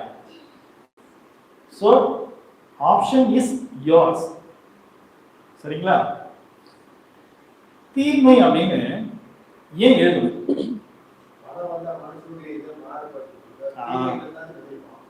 ஏன் தெரியுங்களா? பணம், நான் நிறைய முறை இந்த பாயிண்ட் சொல்லியிருக்கேன். நம்ம ஆவரேஜா ஒரு 20,000 ரூபாய், 30,000 ரூபாய், இவ்வளவுதான் நம்மளோட லிமிட். விஜய் பிரதராகவே இருக்கணும் அப்படின்னா விஜய் பிரதருடைய லிமிட் எவ்வளவு தெரியுங்களா? ஒரு நாளைக்கு நான் 1000 ரூபாய் சம்பாதிச்சாதான் இந்த விஜய் பிரதராகவே இருப்பாரு. நான் ஒரு நாளைக்கு 50,000 ரூபாய் சம்பாதிக்கிற நபரா மாறிட்டா விஜய் பிரதராக என்ன நம்ம பேசிப்பாரு?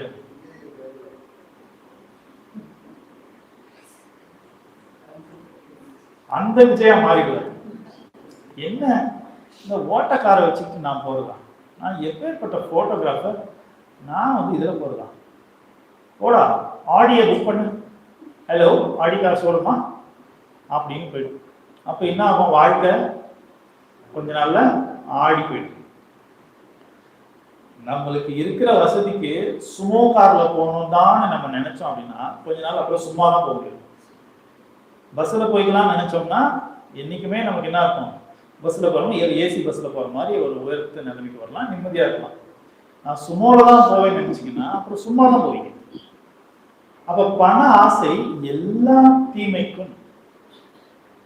தீமை அப்படின்ற வேர்டை வேற எந்த இடத்துல யாரு பவர்ஃபுல்லா யூஸ் பண்ணிருக்கிறாங்க அப்படின்னு பாத்தீங்கன்னா ஆதியாகமம் 2வது அதிகாரம் 17வது வசனம். ஆதியாகமம் 2ஆம் அதிகாரம் 17ஆம் வசனம். ஆனாலும் நன்மை தீமை அறியத்தக்க விருட்சத்தின் கனியை புசிக்க வேண்டாம், அதை நீ புசிக்கும் நாளில் சாகவே சாவா என்று கட்டளையிட்டார். ஓகே, அப்போ இந்த தீமை அப்படிங்கிற வேர்டை ஃபர்ஸ்ட் பைபிள்ல தேவன் என்ன பண்ணிருக்காரு கேட்டீங்கன்னா யூஸ் பண்ணிருக்காரு. இந்த வார்த்தையை தான் பவுலும் யூஸ் பண்றாரு. அப்ப இந்த தீமை எங்க கொண்டு போய் விடுது அப்படின்னு கேட்டீங்கன்னா படிப்படிப்படியா கொண்டு போய் மரணத்துல நிக்க வச்சு. இப்போ இந்த தீமையை தெரிஞ்ச ஒருத்தர் காலை வைக்கிறாங்க அப்படின்னா, அந்த அந்த பாவத்துக்குள்ள காலை வைக்கிறாங்க, தெரிஞ்சே வைக்கிறாங்க அப்படின்னா அவங்கள என்ன பண்ண முடியாதுன்னு கேட்டீங்கன்னா ரிவர்ஸ்ல கொண்டு வர்றது ரொம்ப ரொம்ப ரொம்ப ரொம்ப கஷ்டம். அது இம்பாசிபிள். அது ஆதாம் ஒரே ஒரு முறை தன்னுடைய காலால வச்சாரு. இன்னைக்கு வரைக்கும் அவர் என்ன பண்ணல? அவர் எழுந்து வரவே இல்லை. அப்படியே எடுத்துட்டு வந்து பண ஆசை அப்படிங்கிறத வச்சிருங்க. பண ஆசை அப்படிங்கிற ஒரு இதுல கொண்டு போய் வச்சிட்டோம் அப்படின்னா நம்மள அந்த எண்ணத்துல இருந்து மீட்டு வெளியில கொண்டு வர்றது ரொம்ப கஷ்டம். ஏன்னா இந்த தீமை அப்படிங்கிறதுக்கு ஈக்குவலான வேர்டை இயேசு கிறிஸ்து யூஸ் பண்ணும்போது ஐயோ அப்படின்னு சில இடங்கள்ல யூஸ் பண்ணுவார். இந்த பணத்தை பத்தி சில ஆட்களை எச்சரித்து பேசும்போது அவர்களுக்கு ஐயோ. அப்ப அந்த ஐயோன்னு யார் சொல்லுவோம்? இப்ப நம்ம ஒரு வீட்டுக்கு போறோம், நம்மளுக்கு ஐஸ்கிரீம் கொடுக்குறாங்க, ஐயோ அப்படியா சொல்லுவோம்? ஐயா அப்படி சொல்லுவோம். ஐயோன்னா நம்ம என்ன சொல்லுவோம்? நம்மளால தாங்க முடியாத ஒரு கஷ்டம் ஏதோ ஒன்று நம்ம தெரிஞ்சிச்சு, நம்ம கண்ணெதில் நடக்குதுன்னு நம்ம என்ன பண்ணுவோம்? ஐயோ. அப்போ இந்த யூதாசு ஐயோ அப்படின்னு சொல்லக்கூடிய ஒரு நிலைமைக்கு போயிட்டார் அப்படின்னா இந்த ஐயோ யாருக்கெல்லாம் ஏசு சொல்லியிருக்காரோ அவங்களுக்குலாம் என்ன இல்லைன்னு கேட்டீங்கன்னா மீட்பே கிடையாது. இப்போ திருப்பி தீமோத்தேயுக்கு பவுல் சொன்ன அந்த அட்வைஸ்க்குள்ள இன்னொரு விஷயத்தையும் சொல்லுவார். பண ஆசை, அது வாசிச்சிடலாம். 1 தீமோத்தேயு 6ஆம் அதிகாரம் 10-11. 1 தீமோத்தேயு 6ஆம் அதிகாரம் 10-11 வசனம். பண ஆசை எல்லா தீமைக்கும் வேறாய் இருக்கிறது. சிலர் அதை இச்சத்தை விசுவாசத்தை விட்டு வழுவி அநேக வேதனைகளாலே தங்களை உருவ குத்தி கொண்டிருக்கிறார்கள். நீயோ தேவனுடைய மனுஷனே, இவைகளை விட்டோடி நீதியையும் தேவ பக்தியையும் விசுவாசத்தையும் அன்பையும் பொறுமையையும் சாந்த குணத்தையும் அடையும்படி நாடு. போதும் என்ற மனநிலை அது வருதா பாருங்க. போதும் என்கிற மனதுடனே கூடிய தேவ பக்தியே மிகுந்த ஆதாயம். ஓகே, அப்போ இந்த பண ஆசை ஒருத்தருக்கு இல்லாம இருக்கணும் அப்படின்னா அதுக்கு மாற்று ஒரு மனநிலைமையை பவுல் இங்க போதிக்கிறார். அவரு தீமோத்தேயுக்கு சீக்கிரட்டா தீமோத்தேயுக்கு சொல்லி கொடுத்த ஒரு ரகசியம் அது இன்னைக்கு நம்மளுக்கு சொல்லப்படுது.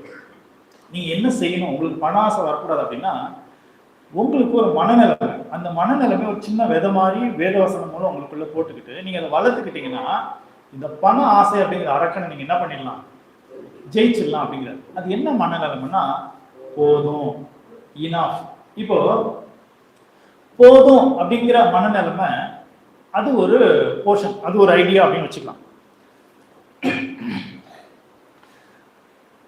பண ஆசை அப்படிங்கிற அந்த ஒரு எண்ணம் இருக்கு பார்த்தீங்களா, அது ஒரு மனநிலைமை. இப்போ இந்த ரெண்டு மனநிலைமையில எது நமக்கு வேணும்? போதும். அது எந்த போதும்? இந்த பிரசன்னம் போதுமா? மிஞ்சினது எதுவா இருந்தாலும் அதுக்கு போதும். இப்போ இந்த போதும் அப்படிங்கிற மனநிலைமை உண்மையிலேயே இருக்கிறவங்க என்ன செய்வாங்க தெரியுமா? நீங்க உடனே பெருசா நினைக்காதீங்க, சிம்பிளா நினைங்க. உங்களுக்கு ஒரு செயின் இருக்கா? இந்த பக்கம் இல்லை, இந்த பக்கம். இன்னொரு செயின் வாங்கிடணும். ஒரு டிசைன்ல காதுல போடுற கம்மல் இருக்கா? அது போதும் நினைக்கும். ஆனா என்ன பண்றோம்? சீட்டு போடுவோம். நகை சேமிப்பு திட்டத்தில் பணத்தை கொண்டு போய் சேமிப்போம். இது போதும் ஐடியாவா? சரி, இப்ப நான் ஒரு கேள்வி கேட்கிறேன். நீங்க மாசம் மாசம் பணம் சேர்த்து நகை வாங்கிடுங்க. ஓகே, அது வேல்யூ தான். 50,000 வாங்குறது 2 லட்சம் ஆகுது. இதே 50,000 பரலோகத்துல நாம இன்வெஸ்ட் பண்ணா அதோட வேல்யூ ஏறுமா ஏறா? ஏறும். நம்ம எத்தனை பேர் இன்வெஸ்ட் பண்றோம்? பண ஆசை நம்மளுக்கு இல்லைன்னு தான் நாம நினைச்சிட்டு இருக்கேன். ஆனா அது எப்படி மறைமுகமா நம்மளுக்கு கூடவே டிராவல் பண்ணிட்டு இருக்கு? இல்ல பிரதர், எங்க வேணா சுத்தி பாருங்க, எங்கேயுமே இருக்காது. பட் நம்மளுக்கு தெரியாம நம்ம செஞ்சுக்கிட்டு இருக்கோம். இது ரொம்ப ஒரு ஹர்ட்டான ஒரு விஷயம். இது மாதிரி சில விஷயங்கள் பேசும்போது சிலருக்கு பிடிக்காது. இவர் இதெல்லாம் செய்யறாரா, அவர் செய்யறாரா செய்யலையான்னு நீங்க ரிசர்ச் பண்ணாதீங்க. இந்த பாயிண்ட் உங்களுக்கு சூட்டபிள்னு தோணுச்சுன்னா நீங்க எடுத்துக்கோங்க. இன்னைக்கு உங்களுக்கு நான் பேசிட்டேன்னா இதே பாயிண்ட் எனக்கும் லெசன் தான், எனக்கும் இது மெசேஜ் தான். நான் இதை என்ன பண்ணணும்?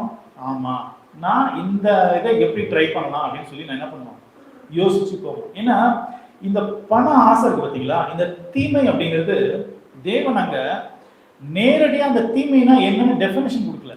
ஆனா அந்த தீமை எப்படிப்பட்டது அப்படின்னு கேட்டீங்கன்னா, அதான் நீ இந்த கனியை சாப்பிட்டனா நீ எங்க போக போறனா, நீ கடன்காரனா போக போற, நீ வியாதிக்குள்ள போக போற, நீ பயத்துக்குள்ள போக போற, உன்னை யாரோ துரத்த போறாங்க, நீ ஓட போற. இதெல்லாம் தான் அதனுடைய ஒட்டுமொத்த மீனிங். தீமை அப்படிங்கிறதுக்கான மீனிங் என்னன்னு கேட்டீங்கன்னா இதுதான். இதேதான் யூதாஸ்குள்ள வந்த இந்த பண ஆசை, நமக்குள்ள இருக்கக்கூடிய இந்த பண ஆசை. இந்த பண ஆசை அப்படிங்கிற இதுக்குள்ள நம்ம போனோம் அப்படின்னா, பணத்தை மட்டும் நீங்க நினைக்காதீங்க. உலகத்துக்குள்ள நீங்க ஏதாவது ஆகணும்னு நினைக்கிறீங்க பார்த்தீங்களா, அந்த ஆசை நீங்க ஓடுவீங்க, துரத்தப்படுவீங்க, பயப்படுவீங்க, வியாதிக்குள்ள மாட்டுவீங்க, இன்னும் லிஸ்ட்ல வராத நிறைய விஷயங்களை செய்ய முடியும். ஓகே, இப்போ இந்த யூதாச தேவன் என்ன பண்ணிட்டாரு? கீழே தள்ளிட்டாரு. இப்போ இந்த பண ஆசை ஒருத்தருக்குள்ள வந்துருச்சு அப்படின்னா அவங்க எப்படி செயல்படுவாங்க அப்படிங்கறத பவுல் அதே தீமோத்தேயுல சொன்னதை ஒரு முறை வாசிச்சலாம் சிஸ்டர். 1 தீமோத்தேயு 6:11 அதை ரிவர்ஸ்ல படிக்கலாம். நீங்க ஃபர்ஸ்ட் நேரா படிங்க. நீயோ தேவனுடைய மனுஷனே, இவைகளை விட்டோடி நீதியையும் தேவ பக்தியையும் விசுவாசத்தையும் அன்பையும் பொறுமையையும் சாந்த குணத்தையும் அடையும்படி நாடு. ஓகே, இப்போ அது அப்படியே பவுல் என்ன சொல்லிட்டாரு? நீயோ தேவனுடைய மனுஷனே அப்படின்னு ஒரு ஆச்சரியக்குறியை போட்டுட்டு, பணாசவத்துக்கு இல்லாம இருக்கணும்னா அவர் என்னெல்லாம் செய்யணும்னு சொல்லி ஒரு 5 குணங்களை அவர் சொல்லுவார். இப்போ அந்த 5 குணங்களை நம்ம நேர்ல படிச்சிட்டோம். இப்போ ரிவர்ஸ்ல போலாம். ரிவர்ஸ்ல போனா அவர் என்ன ஆகிறாரு பார்க்கலாம். லாஸ்ட்ல இருந்து படிங்க. சாந்த குணத்தையும். ஒரு நிமிஷம். ஒருத்தருக்குள்ள பணாசை வந்துருச்சுன்னா அவங்களுக்குள்ள என்ன இருக்காது அப்படின்னு கேட்டீங்கன்னா, சாந்த குணம் இருக்காது. அவங்க எப்பவுமே படன்னு இருப்பாங்க. ஐயோ, மீட்டிங் எப்போ முடியும், வேற பேசிக்கிட்டே இருக்காரு, எத்தனை வருஷம் வச்சிருக்காரோ, ஐயோ எப்படா முடியும், போன வேலைக்கு போகணுமே, உள்ள ஜபம் வேற, ஆண்டவரே அது என்னத்த ஆண்டவரே, இந்த மீட்டிங்கை இந்த மெசேஜை சீக்கிரம், நான் எனக்காக சொல்லல, காமனா சொல்றேன், இந்த மீட்டிங்கை சீக்கிரம் முடிக்கணும், போகணுமே, டிராஃபிக்காக வேற இருக்குமே, இன்னும் அவ்வளோ தூரம் வேற போகணுமே. பண ஆசை, அதாவது உலகத்துக்குள்ள நம்ம வாழணும், உலகத்துக்குள்ள எதையே செய்யணும் அப்படின்னு நினைக்கும் போது ஃபர்ஸ்ட் அவங்க எதை இழந்துருவாங்கன்னு கேட்டீங்கன்னா, சாந்தத்தை இழந்துருவாங்க. அடுத்தது பொறுமையையும். பொறுமை. அவங்களுக்கு என்ன இருக்காது? இப்பவே இந்த வருஷமே வீட்டை வாங்க. இன்னும் 6 மாசத்துக்குள்ள வீட்டை கட்டி முடிக்கணும். பெரிய ஆளா ஆகணும். நான் யார் தெரியுமா? நான் யாருன்னு என்ன பண்ணி ஆகணும்? காட்டணும். பொறுமையை இழந்துருவாங்க. அடுத்தது அன்பை. நெக்ஸ்ட் அன்பு. ஓகே, என்ன இழந்துருவாங்களா? அன்பை. இப்போ பணம் சம்பாதிக்கணும் அப்படிங்கிற மோட்டிவ்ல வியாபாரம் பண்ற எல்லா கடைகளையும் நிறுவனங்களையும் பாருங்க, அவங்க எங்கேயாவது அன்போட ஒரு ட்ரீட்மெண்ட் கொடுப்பாங்களா? நீங்க ஒரு ஹோட்டலுக்குள்ளதான் போனீங்கன்னா, பெரிய பெரிய 5 ஸ்டார் ஹோட்டலுக்குள்ள போனீங்கன்னா அப்படியே பயங்கரமா சிரிச்சு சிரிச்சு வரவேற்பாங்க. ஆனா உண்மையான சிரிப்பு நினைக்கிறீங்களா? அது வியாபார சிரிப்பு. சும்மா கஸ்டமர் சர்வீஸ் அப்படின்னு சொல்லி ஒரு இனிமையான முகத்தை காட்டணும். ஆனா உள்ளுக்குள்ள அவன் என்ன இருப்பான்? ஐயோ அப்படின்னு தான் பார்ப்பான். அடுத்தது விசுவாசத்தையும். இப்போ விசுவாசத்தையே ஒருத்தர் என்ன பண்ணிடுவாங்க? குழி தோண்டி புதைச்சிருவாங்க. என்ன மாதிரி கிரியனா? ஆல்ரெடி நம்ம சொன்னதுதான், இந்த உலகத்துக்குள்ள பணம் சம்பாதிக்கணும், பேர் சம்பாதிக்கணும், என் கூட இருக்கவங்களோட நான் மேல வரணும். யூதாஸ்குள்ள வந்த எண்ணம் அதுதான். ஏன் அவர் 12 பேரை மாதிரி ஏன் அவரும் ஒருத்தரால இருக்க முடியல? இந்த 11 பேரை விட அவர் பெரிய ஆளாகணும். இந்த 11 பேர்கிட்ட இருக்கிறத விட என்கிட்ட பணம் அதிகமா இருக்கணும். ஏதோ ஒன்று அதிகமாகும். ஒரு நிலத்தை சம்பாதிக்கணும்னு ஆசைப்பட்டு தான் அவர் என்ன ஆயிட்டார் கேட்டீங்கன்னா, லாஸ் ஆயிட்டார். அடுத்தது தேவபக்தி. தேவபக்தி. கடைசியில் என்ன ஆயிடுச்சு? தேவபக்தி போயிடுச்சு. தேவையில்லாத பக்தி எல்லாம் உள்ள வந்துடும். அப்புறம் நீதி. நீதி. தேவபக்தி போயிடுச்சுன்னா ஆட்டோமேட்டிக்கா நம்ம நீதியாவே இருக்க மாட்டோம். வியாபாரத்துல பொய் சொல்லுவோம், நண்பர்கள்ட்ட பொய் சொல்லுவோம், சகோதரர்கள்கிட்ட பொய் சொல்லி பணம் கேட்பாங்க. இந்த ஒரு டிரான்சாக்ஷன், இந்த ஒரு ஆக்ட் சபைக்குள்ள அன்பை உடைக்கும், சகோதரர்களுக்குள்ள பிரிவை கொடுக்கும். நாம ஒருத்தருக்கு உதவியா பணம் செய்யலாம், வாங்கலாம். ஆனா அது எப்படி இருக்கணும்னு கேட்டீங்கன்னா, நம்ம சொன்ன மாதிரி அவங்களுக்கு கொடுக்கக்கூடிய நிலைமையில இருக்கணும். இல்லைன்னா வாங்குறவங்களுக்கு என்ன நிலைமை, கொடுக்கறவங்களுக்கு என்னன்னா, அவங்க திருப்பி தரல அப்படின்னாலும் அதை நம்ம என்ன பண்ணக்கூடாது, அவங்க மேல பழியா போட முடியாத அளவுக்கு உங்களால கொடுக்க முடியும் அப்படின்னா நீங்க என்ன பண்ணலாம்? கொடுக்கலாம். நீங்க எதிர்பார்த்துக்கிட்டே அவர் எப்போ கொடுப்பாரோ நினைச்சுக்கிட்டு நீங்க கொடுத்து அது வரல, அது தாமதாகுது, வேற ஏதோ பிரச்சனை உண்டாகுது அப்படின்னா நீங்க தள்ளி இருக்கிறதே நல்லது. ஏன் அப்படின்னு கேட்டீங்கன்னா, நிறைய சகோதரர்களை நான் சென்னையில பார்த்துருக்கேன். ரொம்ப நல்லா பழகிடுவாங்க, அந்யோன்யமா இருப்பாங்க. அந்த அந்யோன்யம் கடைசி எங்க தான் போய் நிற்கும்னு பார்த்தீங்கன்னா, பணம், உதவி அப்படிங்கிறதுல தான் போய் நிற்கும். அப்போ வாங்கின நபர் கொடுக்க முடியல அப்படின்னா, 10ஆம் தேதி பணம் தரேன்னு சொல்றேன், 9ஆம் தேதி ஆயிடுச்சு, எனக்கு தெரிஞ்சு போச்சு என்கிட்ட பணம் வராது, நான் என்ன செய்யணும்? சொல்லிடணும்ல, நான் எதிர்பார்த்த மாதிரி வரல, கொஞ்சம் பொறுத்துக்கோங்க அப்படின்னு. அப்போ எதிர்ப்பு உங்களுக்கு என்ன இருக்கும்? இவர் இன்னும் கான்டாக்ட்ல இருக்காரு, நம்மளை இக்னோர் பண்ணல அப்படின்னு சொல்லி அவங்க என்ன பண்ணுவாங்க? ஒரு சமாதானமா இருப்பாங்க. நீங்க 10ஆம் தேதி ஆனதுக்கு அப்புறம் போனும் பண்ணல, அவங்க போனையும் நீங்க எடுக்கல அப்படின்னா நீங்க யார் ஆயிடுவீங்க? அப்ப நம்ம எதை விட்டுட்டோம்? நீதியை விட்டுட்டோமா? ஒரு நீதின்றது என்ன? ஒருத்தர் கடன் வாங்கினவன் அடிமை நகர் வசனம், கடன் பட்டவன் அடிமை வசனம் இருக்குன்னு நினைக்கிறேன். அப்ப பாருங்க, இந்த வசனத்தை நம்ம என்ன பண்றோங்க? உடைக்கிறோம். இதெல்லாம் நடந்துட்டா கடைசியில் அவர் என்னவா அவர் அடுத்த பாயிண்ட் பண்ணி இல்ல அவரை பத்தி சொல்லுவார், நீயோ தேவனுடைய மனுஷனே.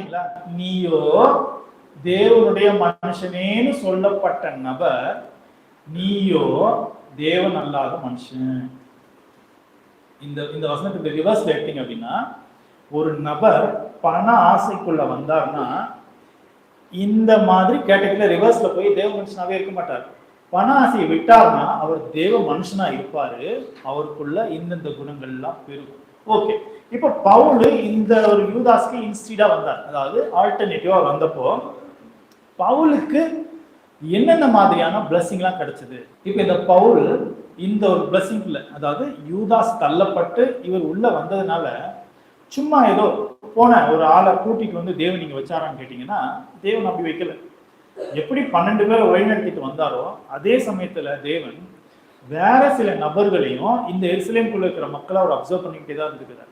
அப்படி அப்சர்வ் பண்ண நபர்ல ஒருத்தருக்குள்ள முரட்டுத்தனமான வைராக்கியம் இருந்திருக்கு தேவன் மேல. அது எப்படிப்பட்ட வைராக்கியம்னா, ஒருத்தரை அழிச்சு நான் என் பக்தியை காட்டுவேன் அப்படிங்கிற மாதிரி மனநலம்.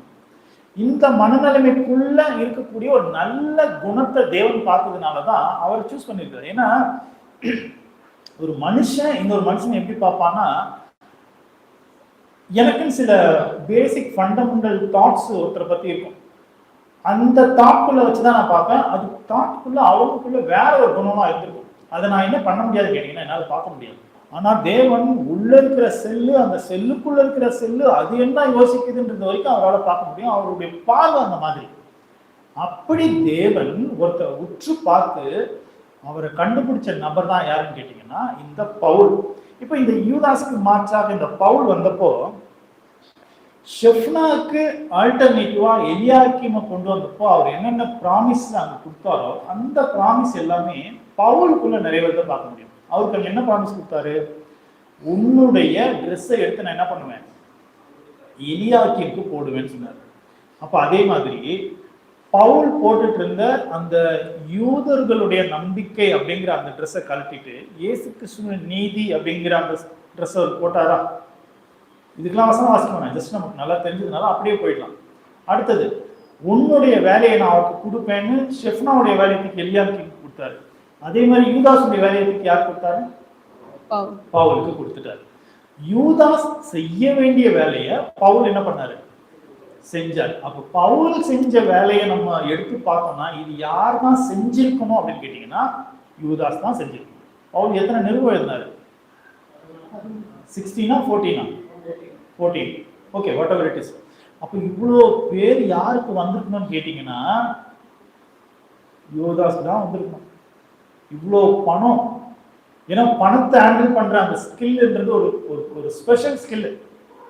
அப்பேற்பட்ட ஒரு வேலையை தேவன் ஒரு கையில் கொடுத்து வச்சிருந்தா அவர்களை விழுந்துட்டார் அப்படின்னா, அதே பவுல் நிறைய இடத்துல பணத்தை கலெக்ட் பண்ணி யாராவது கையில் கொடுத்து எருசலேமில் இருக்கிறவங்களுக்கு என்ன பண்ணு கொடுத்து அனுப்புன்னு சொல்லி தீத்து இவங்களெல்லாம் அனுப்புறதை என்ன பண்ண வேதத்துல வாசிக்க முடியும்.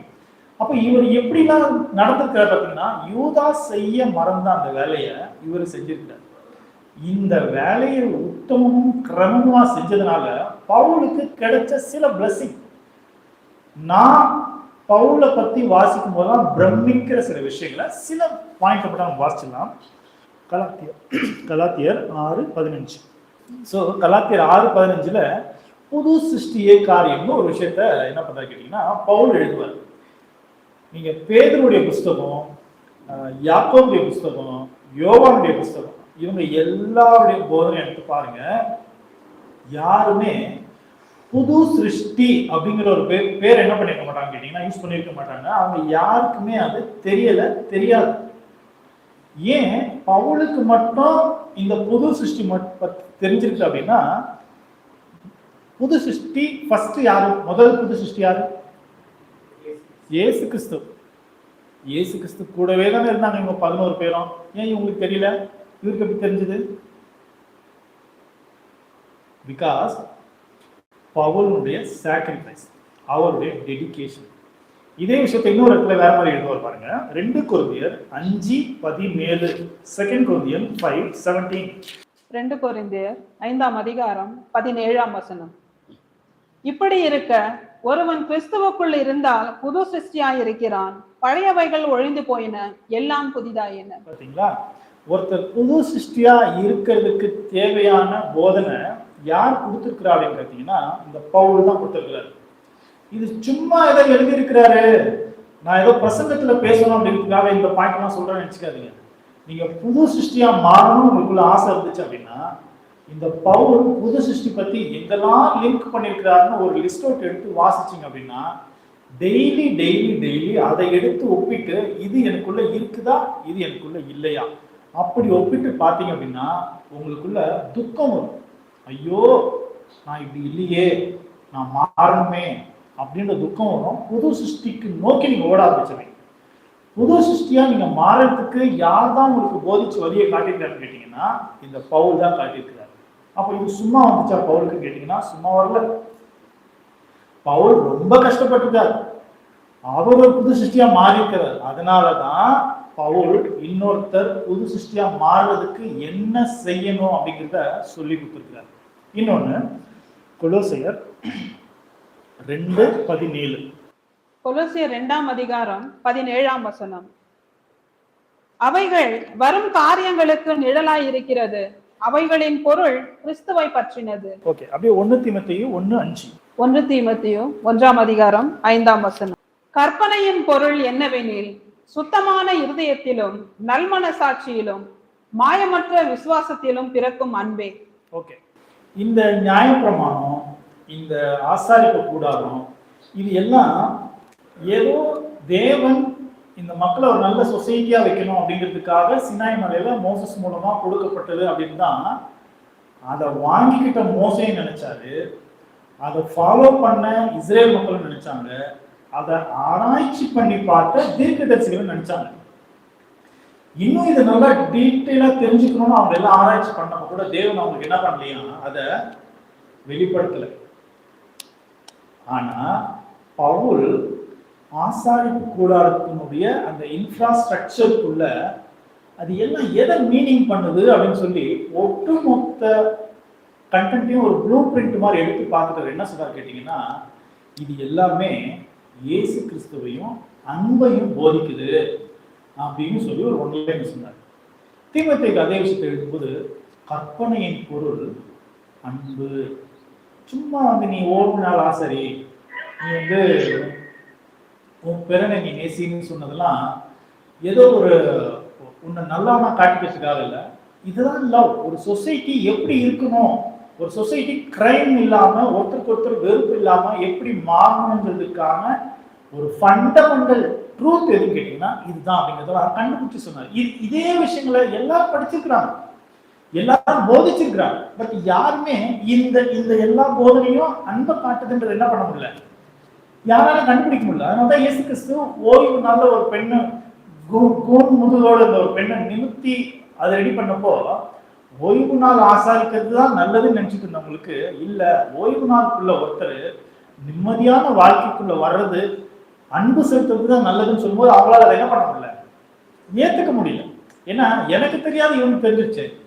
நான் ஒரு பிரீஸ்ட், எனக்கு தெரியல. இவன் ஒரு கார்பெண்டர், ஒரு சாதாரண ஒரு பிரீச்சர், இவனுக்கு எப்படி இது தெரிஞ்சது அப்படின் போது அவங்களால ஏற்றுக்கொள்ள முடியும்.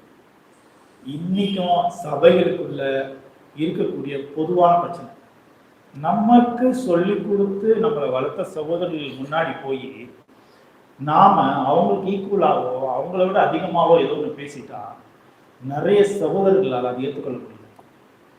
அடுத்து எப்படி டாமினேட் பண்ணலாம் அப்படின்னு தான் பார்க்குறாங்க. இன்னைக்கு இருக்கிற பிரச்சனை பைபிள் ஸ்டூடெண்ட்ஸ்குள்ள எல்லாருமே ஸ்பீக்கர். அதனால என்ன பண்றதுன்னு கேட்டீங்கன்னா, ஒருத்தர் மெசேஜ் இன்னொருத்தர் கேட்க மாட்டாங்க, தெரிஞ்சே அவாய்ட் பண்றாங்க. மீட்டிங் ஆன் பண்ணி வச்சுட்டு வேற வேலையை பார்த்துட்டு இருக்காங்க. இது எப்படி? ஓகே, மீட்டிங் ஆன் பண்ணி வச்சுட்டீங்க, ஸ்பீக்கர் அங்க வந்து பேசிட்டு இருக்காரு, நீங்க மட்டும் தான் வீட்டுக்குள்ள இருக்கீங்களா? Did you think like that? அங்க இயேசு கிறிஸ்து இல்லையா? ஓ, அப்ப இயேசு கிறிஸ்து வச்சுக்கிட்டு நீங்க டிவி பார்ப்பீங்கல்ல? நம்ம செய்வோம்ல அப்படி? ஏன்னா நம்ம சூப்பர் சகோதரர்கள், நமக்கு எல்லாம் தெரிஞ்சிருச்சு. இனி நம்ம கத்துக்கிறதுக்கு ஒண்ணும் இல்லை. இந்த மனநிலைமையோட இந்த மாதிரியான குணங்களோட ஒருவேளை நீங்க இருந்தீங்க அப்படின்னா எழுதி வச்சுக்கோங்க, நம்ம புது சிருஷ்டி ஆக முடியும். பவுல் சும்மா எழுதுல நம்மளுக்கு இல்லை. அவர் எழுதி கொடுத்தத சின்சியரா எடுத்த ரசல் மாதிரி வேற வேற சகோதரர்கள்லாம் எப்படியோ வாழ்ந்து போயிட்டாங்க. நாம நம்மள ஒருத்தரை சூஸ் பண்ணி இந்த பிரதர் மாதிரி நம்ம இப்படி மாறணும் நம்மள யாராவது ஒருத்தரை காட்ட முடியுமா? இந்த கனிங்காம் அப்படின்னு ஒருத்தர் இருக்காரு, இங்கே வந்திருக்காரு, நம்ம சர்ச்சில் வந்திருக்காரு. நான் அவரை பத்தி கேள்விப்பட்டப்ப he always read the Bible, எல்லா நேரம் பைபிள் படிச்சுட்டே இருப்பாங்க. எனக்கு அதை கேட்கும் போது அடிக்கடி அவரை பத்தி தாட் பண்ணுன்னா, அச்சா நம்மளால ஏன் முடியல? ஈவன் நம்ம கை, நம்ம மொபைல்ல போன் இருக்கு, நம்ம எத்தனை பேர் அதை எடுத்து பார்ப்போம்? இப்போ நான் கேள்வி கேட்டு கை தூக்குங்கன்னு சொன்னா கஷ்டம். யாரெல்லாம் நேற்று பைபிள் படிச்சீங்க அப்படின்னா யாரும் கை தூக்க வேணாம், யோசிச்சுக்கோங்க. என் ஒய்ஃபை நான் கேட்பேன், நேற்று பைபிள் படிச்சா? இல்லைன்னு வாங்க. அடுத்த கேள்வி என்ன நான் கேட்பேன்,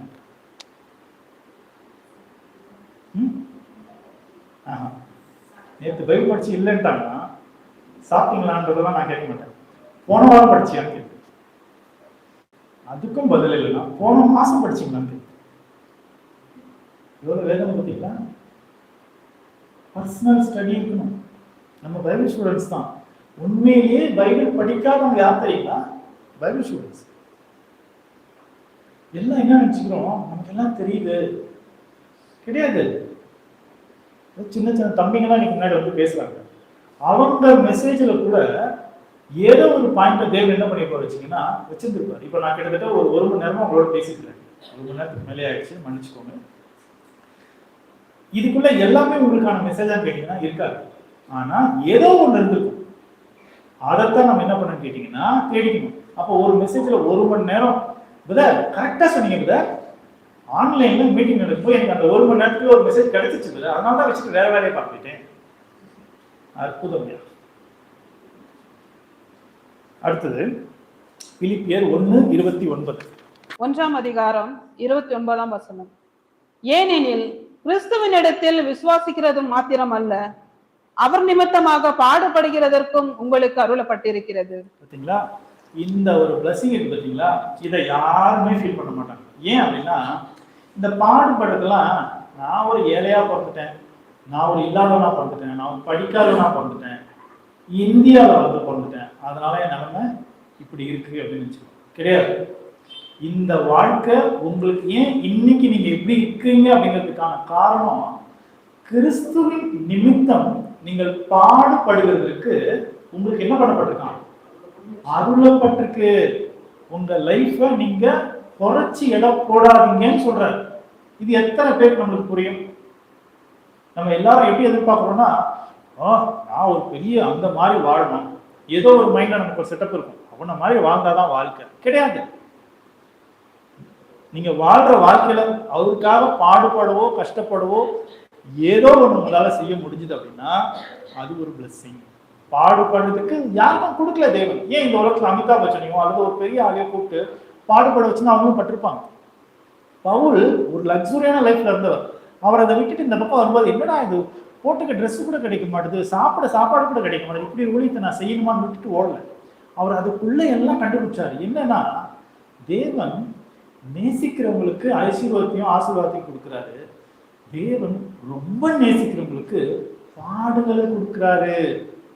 அதை கண்டுபிடிக்கும் போதுதான் அவரால் தாங்க முடியல. அதை பிலிப்பியர் மக்களுக்கு எழுதிட்டார். அடுத்த வாசிக்கலாம். எபிரேயர் 5:7-8. எபிரேயர் 5ஆம் அதிகாரம் 7ஆம் வசனம் 8ஆம் வசனம். அவர் மாம்சத்தில் இருந்த நாட்களில் தம்மை மரணத்தினின்று ரட்சிக்க வல்லமை உள்ளவரை நோக்கி பலத்த சத்தத்தோடும் கண்ணீரோடும் விண்ணப்பம் பண்ணி வேண்டுதல் செய்து தமக்கு உண்டான பயபக்தி நிமித்தம் கேட்கப்பட்டு அவர் குமாரனாய் இருந்தும் பட்ட பாடுகளினாலே கீழ்ப்படிதலை கற்றுக்கொண்டு. என்ன அப்படின்னா, ஒரு ஓனர், ஒரு எஜமான பத்தி ஒரு வேலைக்காரன் குறைச்சி தெரிஞ்சுக்கிற அளவுக்கு ஒரு ஓனர் என்ன பண்ண மாட்டாங்க கேட்டீங்கன்னா, அவருடைய நெகட்டிவ் பாயிண்டையோ பலவீனத்தை என்ன பண்ண மாட்டாங்க, காட்ட மாட்டாங்க. ஒரு ஓனர் தன்னுடைய மைனஸ் பாயிண்டை கீழே வேலை செய்யறதை காட்டுவாங்களா? காட்டிக்க மாட்டாங்க. ஆனா பிதாவாகிய தேவன் அவருடைய ஆவிய பவுலுக்குள்ள அனுப்பி, நல்லா பார்த்துக்கோ, இயேசு கிறிஸ்துக்குள்ள கீழ்ப்படிதல் இல்லை, கீழ்ப்படிதல் இல்லாம தான் இருந்தாரு, அவர் படிப்படியா கஷ்டப்பட்டு கத்துக்கிட்டாரு அப்படிங்கிற ஒரு மிகப்பெரிய ரகசியத்தை பவுலுக்கு சொல்லி கொடுத்தாரு. பவுல் அதை எழுதும்போது சாதாரணமா எழுதி கொடுத்தாரு. என்னடா இது, நம்மளை ரட்சித்த தேவனுக்கு கீழ்ப்படிதல் இல்லையா அப்படின்னு அவரை பத்தி ஒரு நெகட்டிவ் எழுதணும் அப்படின்னா ஒரு சாதாரண விஷயம் இல்லை. ஆனா அவர் என்ன பண்ணிருக்காரு கேட்டீங்கன்னா, அந்த ஒரு ரகசியத்தை எழுதியிருக்கிறாரு. தேவன் அதை எழுத அனுமதிச்சிருக்கிறார். இது ஏன் இது பவுலுக்கு கிடைச்ச பிளஸ்ஸிங்கான்னு கேட்டீங்கன்னா, ஆமா, தேவன்கிட்ட இயேசு கிறிஸ்து கிட்ட எப்பவுமே பிளஸ் மட்டும் தான் இருக்குதா அப்படின்னு கேட்டீங்கன்னா, அவர்கிட்ட இருந்த சில நெகட்டிவையும் இவர் கத்துக்கிட்டு அதை எழுதுற அளவுக்கு தேவன் அவரை அலோ பண்ணியிருக்கிறார். அடுத்து லாஸ்ட் 1 கொரிந்தியர் 12ஆம் அதிகாரம் 1-2-3. மேன்மை பாராட்டுகிறது எனக்கு தகுதி அல்லவே, ஆகிலும் கர்த்தர் அருளின தரிசனங்களையும் வெளிப்படுத்தல்களையும் சொல்லுகிறேன். கிறிஸ்தவுக்குள்ளான ஒரு மனுஷனை அறிவேன். அவன் 14 வருஷத்திற்கு முன்பே 3ஆம் வானம் வரைக்கும் எடுக்கப்பட்டான். அவன் சரீரத்தில் இருந்ததானே, சரீரத்துக்கு புறம்பாய் இருந்ததில் தானே, அதை அறியேன். இது நம்ம நிறைய பேர் படிச்சிருக்கோம்.